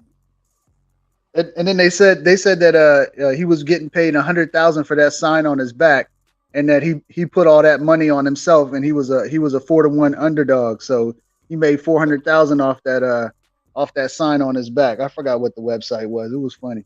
It's the first time I remember seeing that. But see, that was back when that shit was cheap. Now them shits, get a sign on the sticker on your shorts. That's anywhere from $2 to $5 million, sometimes 10, depending on how big the fight is. But wow. One thing Floyd was getting $15 million for on his pants. That's what they was talking about. Floyd was getting $15 million per logo. But you gotta realize Floyd had 4 million pay-per-view buys, 2 million pay-per-view buys. That's a lot of people seeing that shit. But Right. Ryan needs to stay away from Antoine Russell. Like, no, don't say that. Don't say that. Please don't say that. I'm say talking that. about if he's going to get the paper, because Antoine Russell is going to destroy Ryan. But I feel like him and PBC, they're not going to do that anyway, because like I said, they're about that money. I want to see Russell versus Regis. At this point, I'll take anything. Right now, they're giving him the what I call the expendables, and he, they gave him two veteran salute. Go ahead, they gave Russell 2 veteran fighters in a row. Postal and Bartholomew, they're kind of on the back end, but they still got game. And then they gave him a guy, Cruz, who's been on PBC before, but I don't think anybody was checking for Cruz. Like, I watched all the fights, and I didn't remember watching Cruz fight before, so I had to go back and watch his fights. Kent Cruz is 15-0 though. Yeah, that's my point. But yeah, he's undefeated. But I mean, they didn't, look at the fighter like a plot of land. There wasn't much built on that land. Like, nobody was calling out for Kent Cruz and Bartholomew. He was on Bartholomew. Yeah. Nobody was checking for him. So I mean, right now, they know Russell is gonna probably destroy a lot of guys in there. So they're gonna give him the expendables. That's what I'm saying. They're gonna give him the guys they can afford to take a loss. Like, I don't think they want Russell to beat up on Rolly right now. I don't think they want that. I don't think they want Russell beating up on Matias yet. They got a plan for or vice versa. They don't want Matias beating on Russell right now either. So it goes that one. I think those two guys are really good. So it goes both ways. I would like to see that Matias and Russell fight, but hell yeah. I think Matias is fast. I think Russell fast. But Russell was talking about moving up and fighting Boots. And I was like, something? If you get your shit together, but Boots ain't gonna be the same person you beat in the amateurs. I'm gonna tell you that now. But if Russell could run through the 140 division, I mean, he's 2-1 versus Boots. That would be a great fight if he could. He's 3-1. He's 3-1 against Boots. Yeah, but if he can fix some of them holes, because Boots done fixed up a lot of his holes. If Gary Antoine Russell could be more patient and stop rushing in, because that's the only thing I seen wrong. The way he rushes in, like, he don't take his time with the jab and everything. He just rushes in and everything. Like, I feel like if he can he's more patient and set it up more, I feel like that'd be a great fight. I was reading on Russell, man. He's I think in high school he was a valedictorian. His arm's so short though. Yeah, he was a valedictorian in high school, man. If that don't tell you a lot, man, that kid is smart. You can see it. I think he's all of them smart. They all are. Yeah, absolutely. But I think he's gonna be around for a while, man. He's got the tools to stick around. Yeah, his brother did too. Gary Russell did too. Alan Russell. But see, Alan Russell, he wanted to he kept making problems with the upper echelon people. You feel me? Like, he didn't want to get along. Like, you got to get along to go along. You feel me? And Russell was bigger than the establishment, and they had to show him. And plus, fighting one time a year or one time every 2 years to defend that belt, the sanctioning bodies ain't making no money. That's why they got rid of him and got Mixael. But then Ray Vargas stopped with Mixael, but then O'Shaquie got Ray Vargas. But my guy, he's down at 130 now. They wouldn't give him no smoke at 135. So now my boy William Foster III is down there at 130. He had a fight 2 weeks ago on Pro Box, but his opponent got COVID. But I feel like O'Shaquie and them gonna have to step it up, because William Foster, that's the one that beat Evan De Los Santos. Yeah, I remember him. Yeah, he's 15-0 with 9 knockouts, and he's a monster. And he's like 5'10". The man is a beast. He has a brother that boxed too, Foster. I think it's Ben Foster or something. Like, his brother just got his first loss. His brother, I think, is a lot heavier. But his brother just got a loss a couple weeks ago.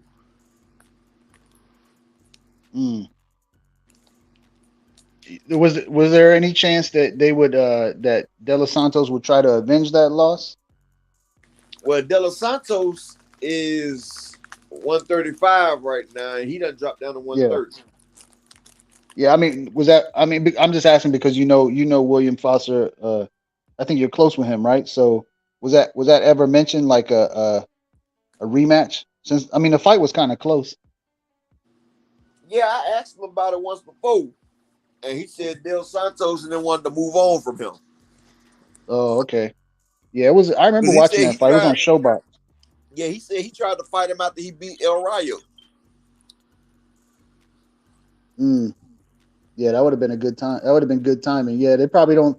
They don't like the logistics of that fight because William Foster was. I remember that he was really causing a lot of problems with the. His distance and timing was really good from what I remember from And that you know fight. Del Santos be gassing out in fights. Yeah, that was. Yeah, well, yeah, that guy. I mean, he looked like he improved though. I mean, from Now what I you know saw in his his last last fight fight. he just fought. You see, he Yeah, took his he foot off looked the a lot better. gas. You see, he took his He foot looked a off the lot better. gas in that last fight. He boxed beautifully. He could have stopped that guy, but you see, he took his foot off the gas because he didn't want to risk going out. Yeah, it's kind of tough if you fall into that category of a guy who's like I would say like kind of in the vein of a Bernard Hopkins. You know, you do some similar things, but you don't quite have the name. Man, it's tough to get fights. Just like the remember when what's his name Especially when the you're guy not with somebody like Top Rank or PBC.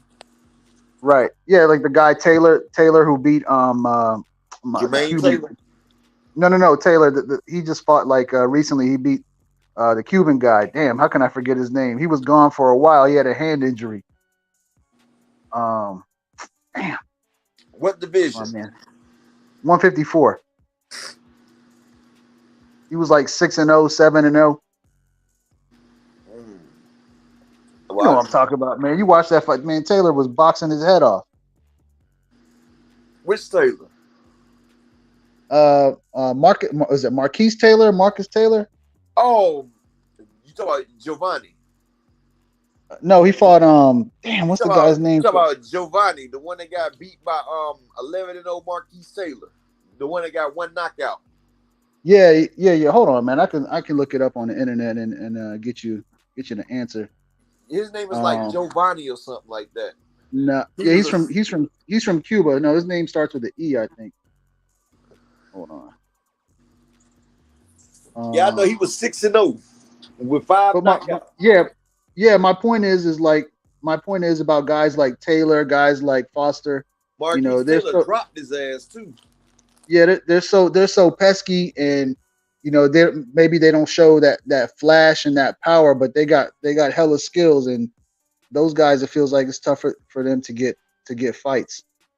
Yo Elvis Gomez, that's who it was. Yo Elvis Gomez. I can't believe I forgot his name. I liked him a lot too. Yo Elvis, that's what it was. Yo What I Elvis said Gomez. was, I said Giovanni.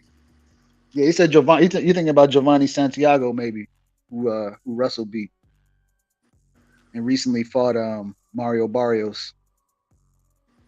Now I was thinking about him, but I knew it was some kind of name like a something before. Yeah, Yo Elvis Gomez. He looked like he was another one of those another Cuban Flash. You know, was coming He, up. he You was, know, he was, but he just yeah, couldn't get past Marquise Taylor, who was a pure boxer.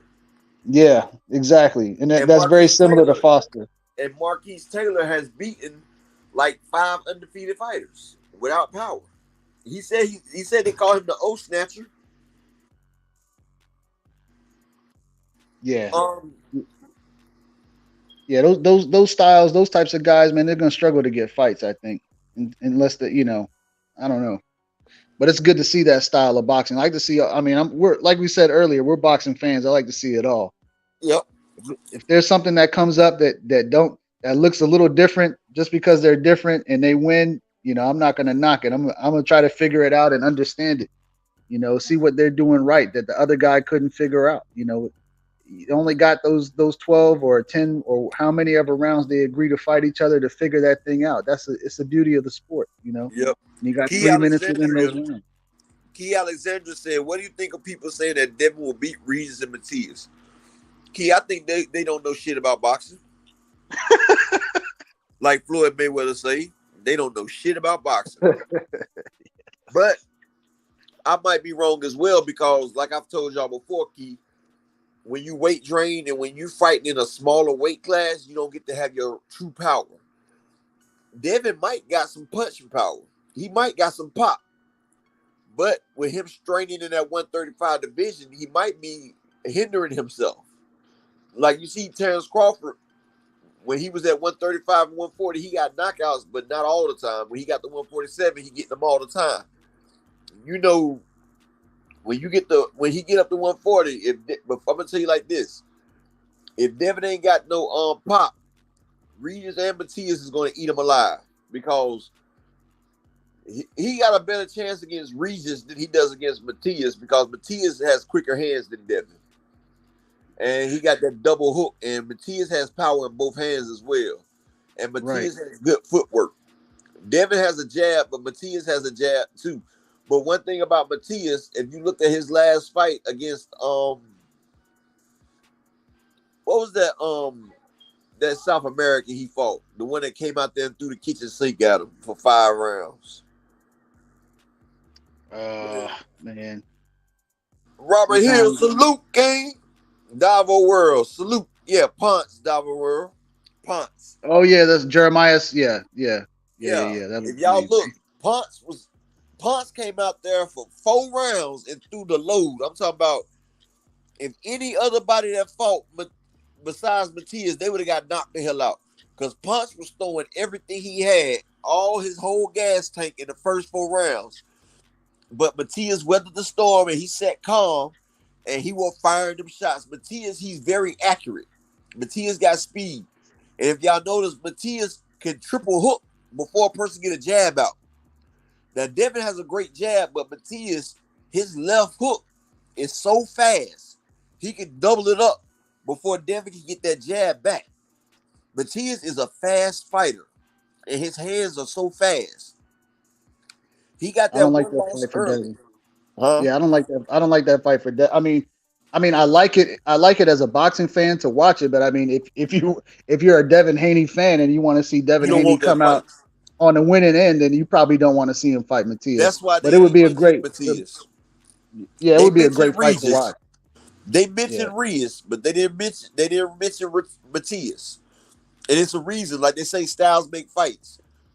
Matias is fast. He got fast hands, and he has power, and he throws bunches and bunches. Devin can't counter punch as well, and they got enough stopping power to get Matias off of him. Y'all see Matias punch through 100 punches around. Only like 10, 12 of them landed. Matias was sitting there blocking, popping, moving, slipping, catching, firing. Matias has done turned his defense impeccable. He stood right there and weathered the storm. Salute Devin Wallace. He weathered the storm. He didn't get rattled. He didn't get hurried or nothing. He stayed in there and delivered a devastating body shot. Salute Shane Fraser. Then he popped him up top. And Ponce couldn't continue. Matias has show-stopping power, but he got great defense and a great hook. Now, him versus Regis. Regis has a lot of power, but Regis' footwork ain't as good as Matias. And Regis' boxing skills ain't the great. Regis likes to get in close and bang it out with you. If Devin don't have enough power to keep Regis up off of him, if Regis catch him like Lomachenko caught him, it's going to be over. Regis has power. He arguably beat Josh Taylor in that fight. But since he was across the water, they gave it to Josh Taylor. Regis, don't look at that Zorilla fight. Go back and look at that Indongo fight. Go look at that the Zapata fight.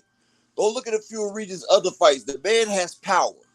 And the man is quick as well. But he's not as defensive savvy as Matias. Regis will take a hit to give a hit. That's what I'm saying. Devin's going to have to get Blu-ray, work on his power a little bit, because the 140 division is a big step up from 135. Just like I think that Devin will have a problem with Tio right now. Out of the 4 kings, Tio has the best resume. He beat Lomachenko in his prime. He beat Josh Taylor in his prime. That's better than any 2 wins Devin has, or Tank, or Ryan has. And I'm just being 100. You think Devin would struggle with T.O.? I think that's the best matchup for him. It depends on which T.O. you see. If his dad, like T.O.'s dad, messes him up, like the T.O. that was against Josh Taylor, that was T.O. and the T.O. that was against Lomachenko, that was T.O. confident, relaxed, chilling. Now the T.O. that went against Sandor Martin, Devin to take care of, because Sandor Martin, Devin fights kind of like Sandor Martin, but Sandor Martin has a little bit more pop. Salute Rick Timms, and Sandor Martin dropped T.O. twice in that fight. But Pedro Campo, T.O. took him out, and Pedro Campo showed me he was a better fighter than I thought, because I was like, damn, T.O. power didn't carry. But then I thought Brandon Lee was a big puncher until he fought Pedro Campo. And Brandon Lee was hitting Pedro Campo with everything he had, and he couldn't even drop Pedro. Like, they went to the bell, and Pedro was starting to come back on him. Pedro was beating on Brandon Lee as well. And I was like, damn, I thought Brandon Lee had power. So that showed me T.O. had more power than I thought, because he dropped the man a couple times and stopped him. You feel what I'm saying? So I think T.O.'s power would give Devin problems. Like, the 140, you got to realize one shot can change the story of the fight. And the way Lomachenko was teeing off on Devin, and the way Kambosos was getting through in the second fight, you know, Devin got some holes. And like the wrong puncher, like Linares, like the wrong puncher can put him out. But Devin, I feel like he'll have more power at 140, hopefully. But the man done went about 90 rounds without a knockdown. You feel what I'm saying? You got to realize over 90 rounds without a knockdown. Like, if you can't keep a person up off of you, hey, you got to have something that they respect. If not, they going to, like, if you can't keep Regis Prograis off of you, he's going to swarm you and he's going to do something dirty to you. T. Wells, salute. What do you think? About Haney at 140? Yeah. You know, it's tough to say. It just kind of depends. I mean, based upon what we've seen so far, like I said, I think Matias is probably the wrong fight for him. If you're a Devin fan and you want to see Devin win, that's probably the worst fight, man. Russell, the worst fights. I think Russell's a cut above, man. I think he's a cut above a lot of guys, and I think he beat Devin Haney. Salute at the same time, boxing. At the same time, I'd rather not talk about it, and I'd rather just see it. That's why, you know, I'm not gonna be. You're not gonna hear me banging on that fight a lot. For what? You know, if they want to make the fight, make the fight. Otherwise, man, I'm not coming out here and, you know. But I think Russell beats Haney. I think Haney can beat T.O. I think he can beat Regis. I'm just being. I'm taking my preferences out of it. I'm just looking at the fight. I think Devin's beaten Ryan Garcia. He could beat him again. As far as Blu-ray, I thought I heard Blu-ray say he didn't want to work with Haney, but maybe I'm wrong. I don't want to put words in his mouth. See, Blu-ray did a video. I forgot. Yeah. He said I think he said something about that. Full of cap, because they were supposed to holler at him, and then they won a few belts, and he said they won some belts and started acting brand new. Oh, okay. Well, money talks. If they really, I mean, they don't. There's a lot of trainers out there, so who knows? But I'm gonna tell you like this. I feel like Devin has a chance. I feel like Devin will beat Roley. Oh yeah. I forgot about Roley. Definitely, yeah. And see, I don't know what Devin.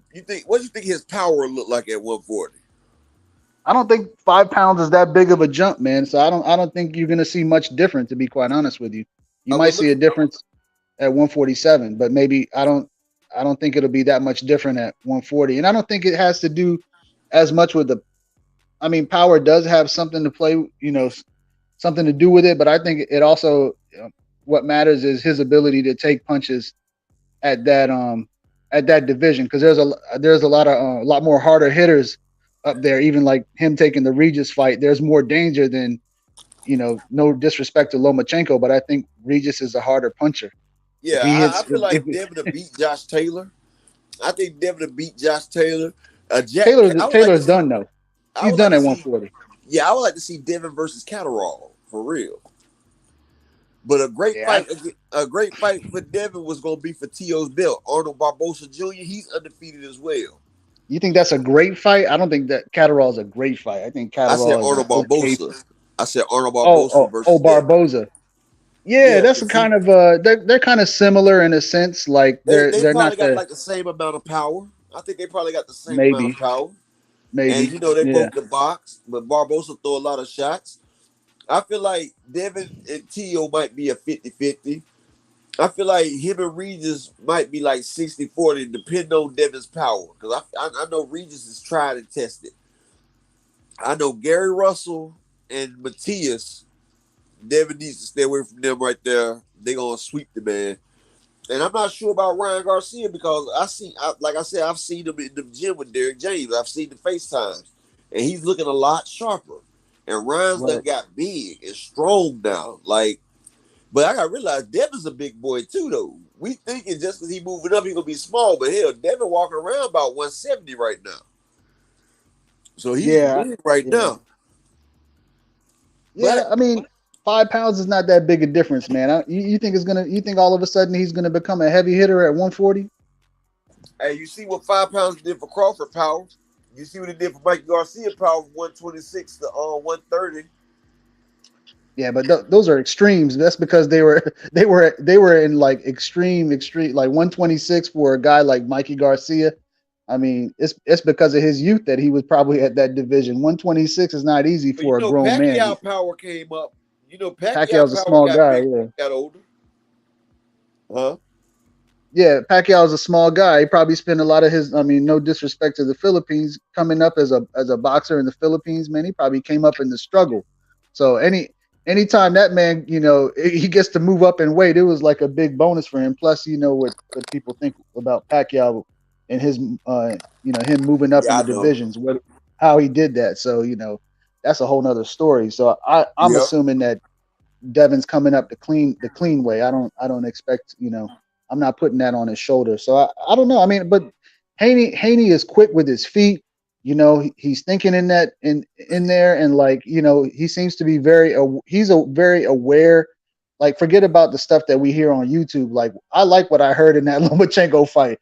He was very aware of what was going on Yeah, and he said how. he countered everything. He knows everything about the dude. Yeah. He knew his juxtaposition. He knew exactly where he was in that fight. And to Bill me, dropped the look, I ball think right he there won too. that fight. I thought Haney won that fight. I had him winning 7-5. I had him I 7-5. scored it. I had Haney winning 5 of the first 6 rounds, and I had him Okay. winning the 12th round, and I had him winning another round in between there. I had him winning 7 rounds, but Lomachenko could have got the draw if he would have damn. He told me he took off the 12th round him damn self. So I feel like if he would have won the 12th round, it'd have been 6-6. But since he took off the 12th round, like he said, then I felt like, you lost 7-5. I mean, you did good at the second half of the fight, like you did versus T.O., but it's a 12-round fight. You scared each round only counts as one. So just because you did good in 4-5 rounds, that don't mean you win a fight because it's 12 rounds. The majority wins. That's what I look at. But I'm Yeah, not we're taking gonna that find away out. from Devin, but he got to show me in his first fight. I got to see what his power look like. Cause see, Right. people, Yeah, you're gonna find out. yeah, cause see, people, they got to realize Lomachenko is, Jermaine Ortiz did better against Lomachenko really than Devin did. You feel what I'm saying? Jermaine Ortiz was beating the shit out of Loma. He got robbed though. But You I think feel so? like, I feel like Loma done lost a step or two. You feel what I'm saying? Ortiz faded in that fight though because he had never Yeah, gone but I 12 still before. had him up 6-4. Yeah, I thought like he really lost the back half of that Yeah, he fight, and did also lose the like back end of the fight, but I thought he had put yeah, enough rounds in the bag already. also like he's kind of like I'm not gonna sit here and say that Ortiz was basic. I think his approach to that fight was a little too basic. Like that, Not for the it also first could have half of the helped him if fight he had a though. few different. Hmm? And he was Loma's sparring partner, so he knew Yeah, Loma's. yeah, In he the had a first half timing of the down. fight, I felt like he gave Loma the business. Right. And Yeah, I when he felt was like when he he wasn't faded. tired. That's why he lost. But I also Hmm. had him winning the fight because he had enough early rounds in there. That's what I thought. But I ain't taking nothing away from Devin. But I got to see what he look like at 140. Because just because you look a certain way at 135, these people, man, look, that 140 division, bro, people hit a lot harder. You see a guy named Sandor Martin drop Tio with a check hook twice. And he wasn't even throwing that hard. And Sandor Martin ain't even a big puncher for the 140 division. Yeah. So you got to realize them guys up there hitting hard up there, man. And Ryan Garcia is going to be hitting a lot harder, too. See, I don't know what Devin's punch resistance should go up with the extra poundage. And then he'll be able to rehydrate a lot bigger, too, because they say he was rehydrating to like 154 when he fought Loma. They say he was damn near a junior middleweight out there. And he looked like it, too. He was big as shit. That's why they had a private weigh-in, because they said he looked bad. And I think he had missed the weight the first time. That's what Loma said. But I don't know. Yeah, we'll see. We'll see, man. That's what I was saying. I think the back end of this year is for the hardcore fans, man. You know, Regis versus Devin and Benavidez versus Andre. These are huge fights. I think these are really big fights, and these are fights that we'd like to see. But see, people that's Devin fans, it's like they be pushing the carriage before the horse. Like, I know Devin did what he did at one. Like, they was talking about he was gonna get undisputed at 140. I highly doubt that. I had one dude tell me Devin was gonna get undisputed at 147 and 140, and I said he'd get killed at 147. That's why he's staying away from it. All things salute, but I feel like Devin's a great fighter. Maybe he can develop his punching power up, but if he don't get a little bit more pop in his step, it's only so far he can go, bro. I'm just keeping it 100. It's only so far you can go, because when you get up against the elite fighters, like when you go against a Tank, if you and Tank got all the same tangibles, but he got that knockout power, like, bro, you at a disadvantage each time. No matter how great you can box, like Deontay Wilder doesn't have the best boxing skills in the world, far from it. But like the champ say, you gotta be perfect 12 rounds. I only gotta be perfect for 3 seconds. And the right hand of God will reach out, touch you, and push your soul out your chest. And Deontay Wilder has dropped everybody he's done fought. That tasted his power. And so that's what I'm saying. When you ain't got a lot of power, like, honestly, I really want to hear your breakdown for real. How would he keep Regis or Matias off of him? I don't want to, those are two separate fights, so I'm not going to try. Like I said, I just think that Matias fight is all wrong. Yeah, Matias is all wrong. I shouldn't say that. It's based, what I'm saying is based upon what we've already seen. For all I know, Haney, in the gym has dealt with this type of stuff before, and he knows exactly how to counteract Matias. Oh man, the sound's coming in staticky. I can't hear anything you're saying. All right, can you hear me now? Yeah, now I hear you clear. But as far as Regis goes, man, Haney's got really good footwork. Who knows? Maybe he comes in there and boxes Regis's head off to a 9-3 decision win. Clear decision. You never know. He might do that. Yeah. And then you'll be sitting there and you'll be rethinking what you saw, and you'll say, man, I don't know. Haney, maybe Haney can beat some of these guys, and he'll have a belt. He'll have a belt. That's what happens when guys come up. They do things we don't expect.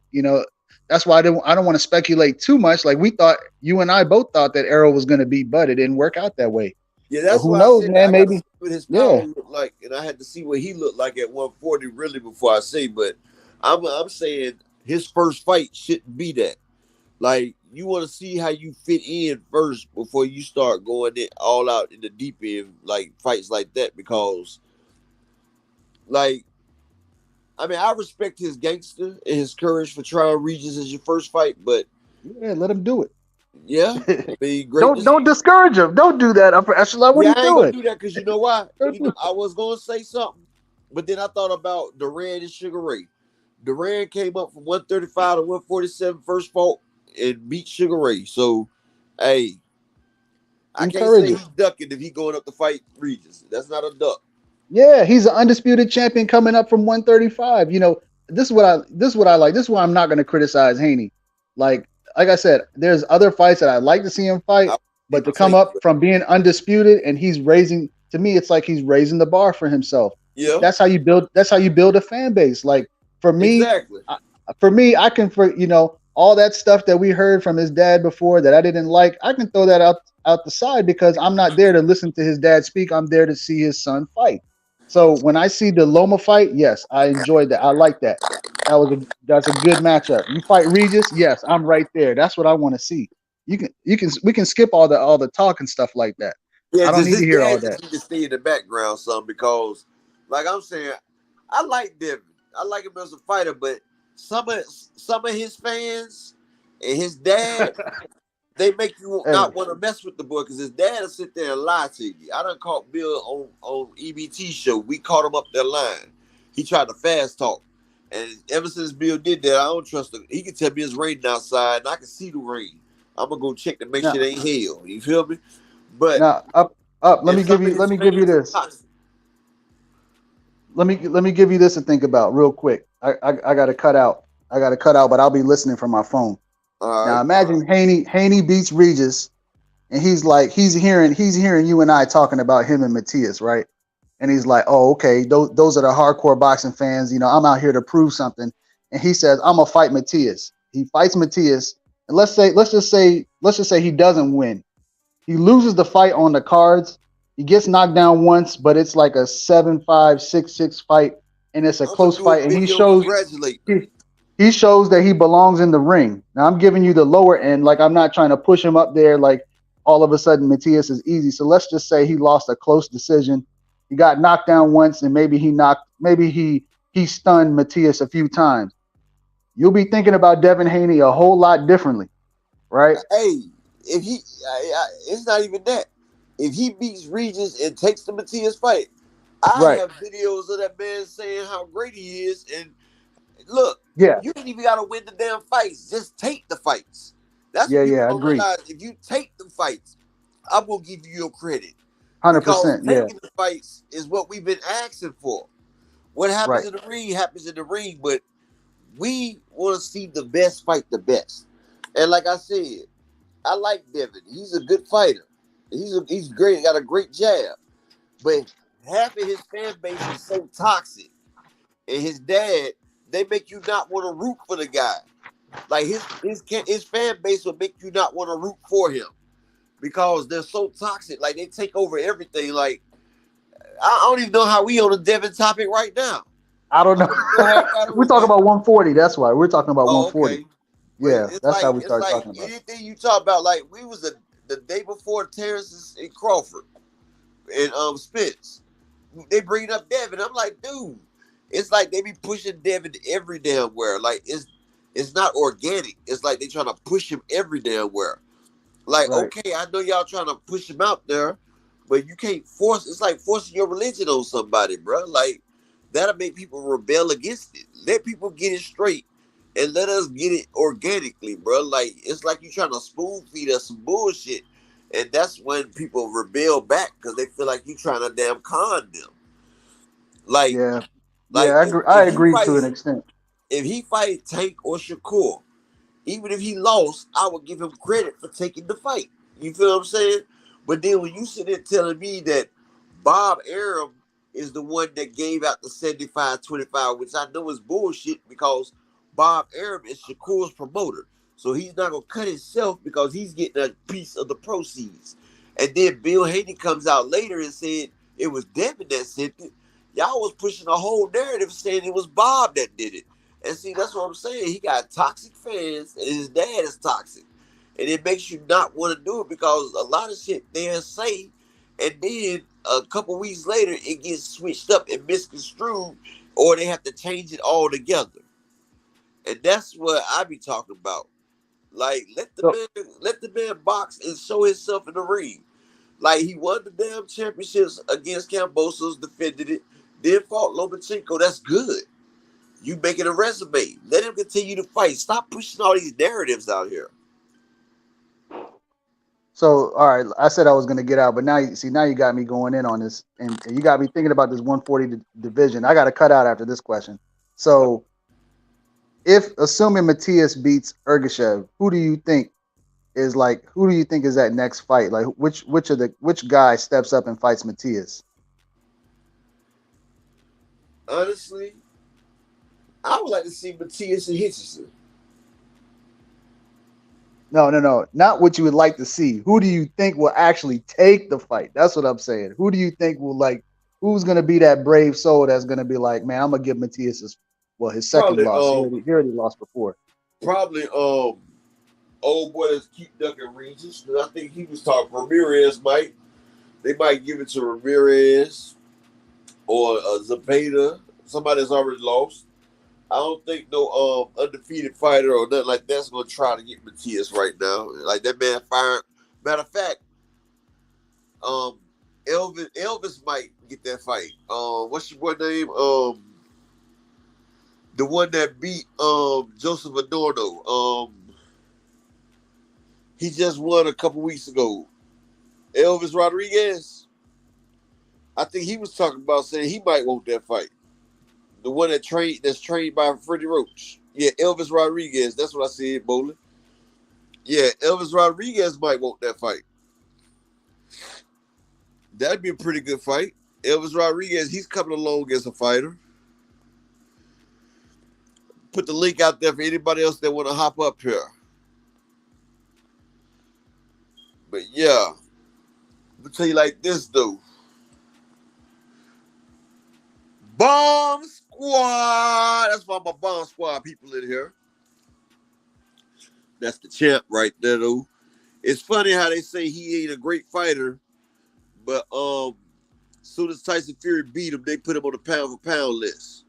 It's crazy how Teddy Atlas say, now I can like Wilder after he gets a loss. Like, they scared of our greatness. When one of us is great like that, it scares them. And only when we get lost and we humble do they want to accept us. And now they try to accept Wilder. But y'all know the heavyweight division ain't been shit without Wilder. These fights, ain't nobody trying to see Tyson Fury. Ain't nobody really clamoring to see Usyk. Way wary, salute. Yeah, Crawford number one in the 140 division right now. Yeah, he is. Matter of fact, he number one pound for pound. But yeah, Bowley, I think Matias, he wins this next fight because Elvis Rodriguez, he was talking about he was ready for a title fight. He was talking about fighting Rolly, but Rolly told him hell nah. But yeah, exactly. But Matias and Rodriguez, that'll be a hell of a fight. I got Matias stopping about 8th or 9th round, but Rodriguez might surprise it though. But yeah, because Elvis Rodriguez said he's ready for another title shot. So I would like to see that. And Gary Antoine Russell, if he's not fighting Regis, I would like to see him up against like a Brandon Lee or somebody. But Brandon Lee, when he fought Pedro Campa last fight, Pedro Campa was right there on it. So, Key, you good, but T is about to do that shit real good.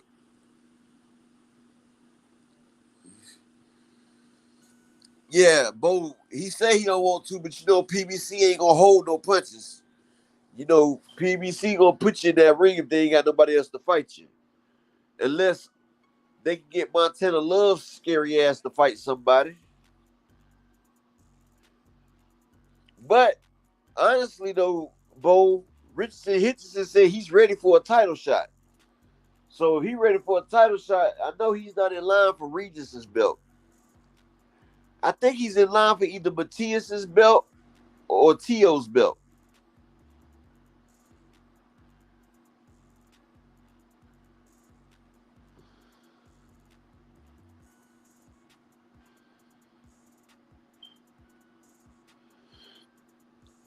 Yeah, they've been feeding Lipinets to everybody.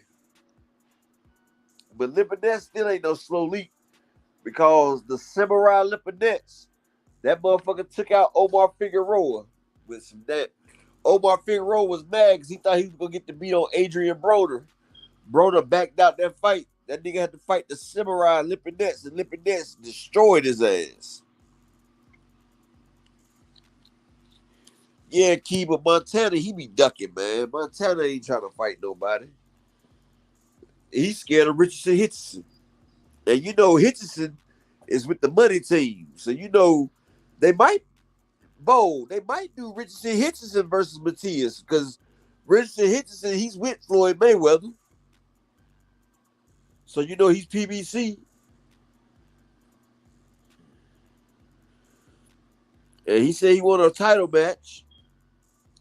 That'd be an easy one to fight.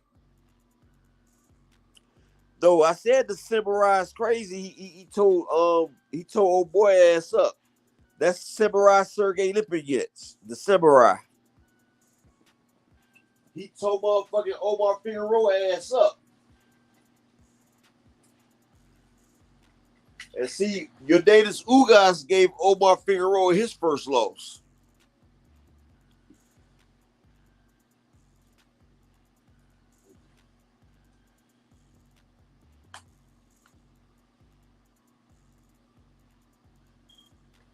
You said Hitchison's match room? I thought he was with the money team.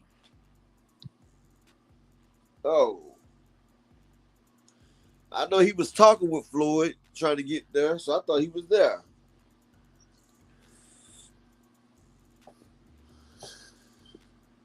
Then he went to the zone. Damn. That was a buckle up box talk. That was stupid. You gonna leave Mayweather to go to the zone just because you want the Montana Love fight and then didn't even get the fight? That's crazy as hell.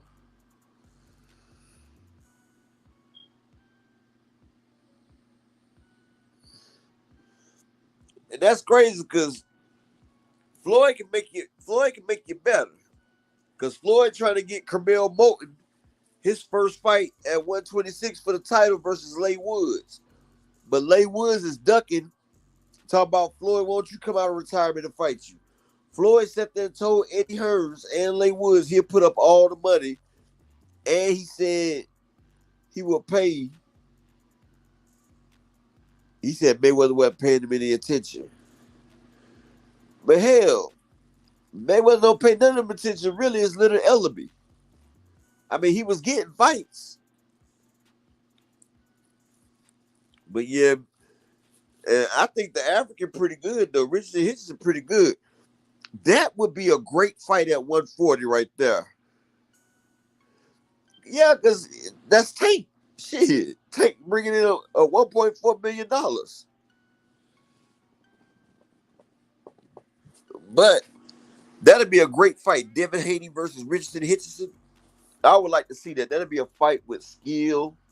And that would be a great fucking fight for real. Richardson Hitchison versus Devin Haney.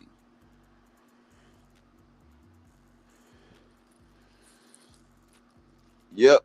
But Carmel Moulton, Floyd Mayweather is offering Leigh Woods all the money, his biggest payday, to fight Carmel Moulton that's 0-0.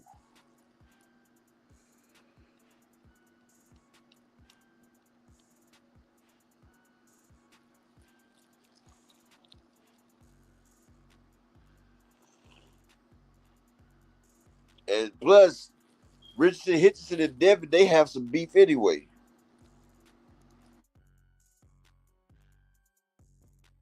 Damn, Devin Haney got beef with Gary Antoine Russell, and he got beef with Teofimo Lopez, and he has beef with Richardson Hitchison.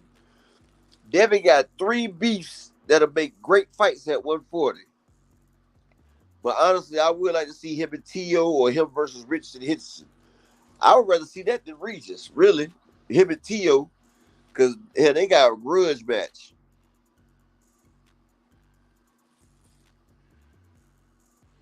I mean, a while back, buckle up, like a couple years ago, Tank was still doing $300,000 in pay-per-view in the highest gates.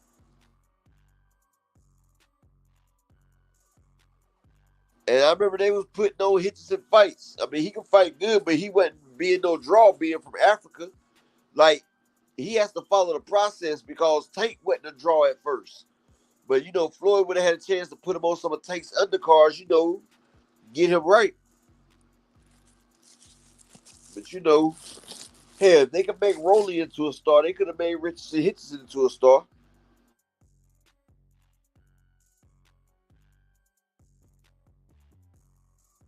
It's just a process they make you go by. That's why they say you gotta trust the program. But everybody, y'all make sure y'all smash that like button, man. And I appreciate all y'all for coming out here today, man. I'm gonna come on again tonight when my guy Knockout Boxing comes off. So it'll be probably like around 11 or 12 p.m. or a.m., 12 a.m. Because my guy just due on right now. So, and plus we've been on for 2 hours. Shout out to my guy Bo for helping me out up here today. Shout out to my lovely co-host Key Alexandria. Y'all make sure y'all subscribe to her channel. Key, go ahead and push your link in the building.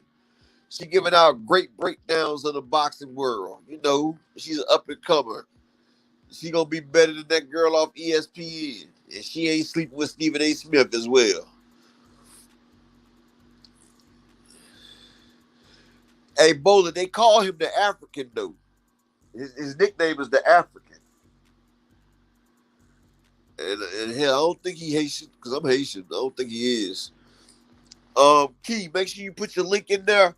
Hey, y'all, make sure y'all hit my likes. Hey, I dropped a video yesterday on a couple of them. I'm going to drop ones today, too. Y'all make sure y'all check them out. Hey, buckle up, Boxing Talk, man. I appreciate that, man. Let me see if I can rinse you up before we go. Hold on.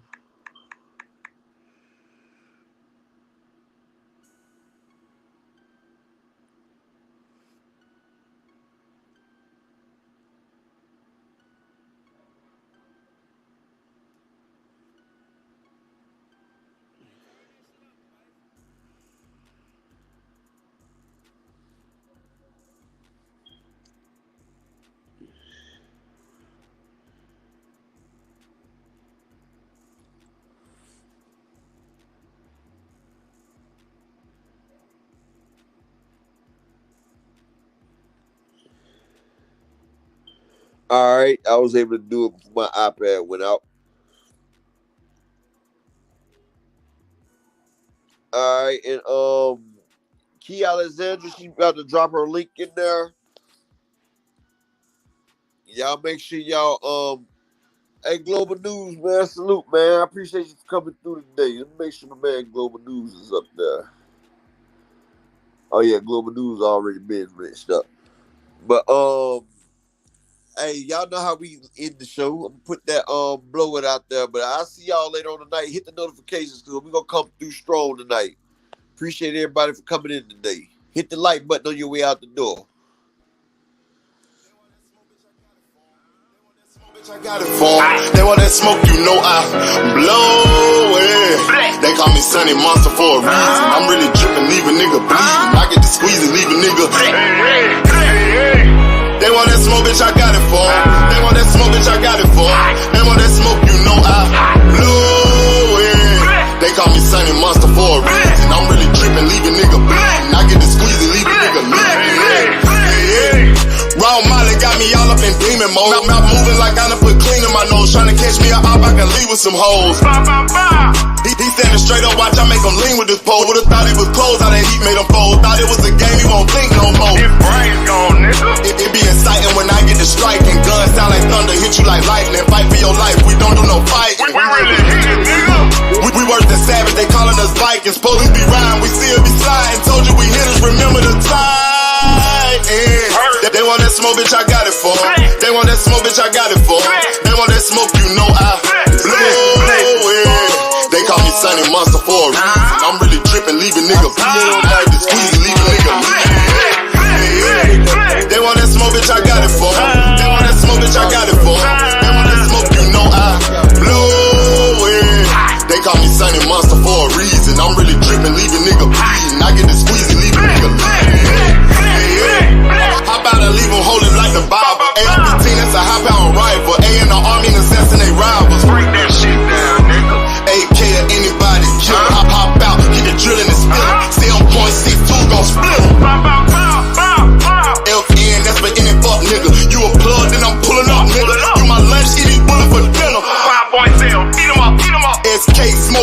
show. Drum rounds and cripple ops Draco. I got them all, you don't want no.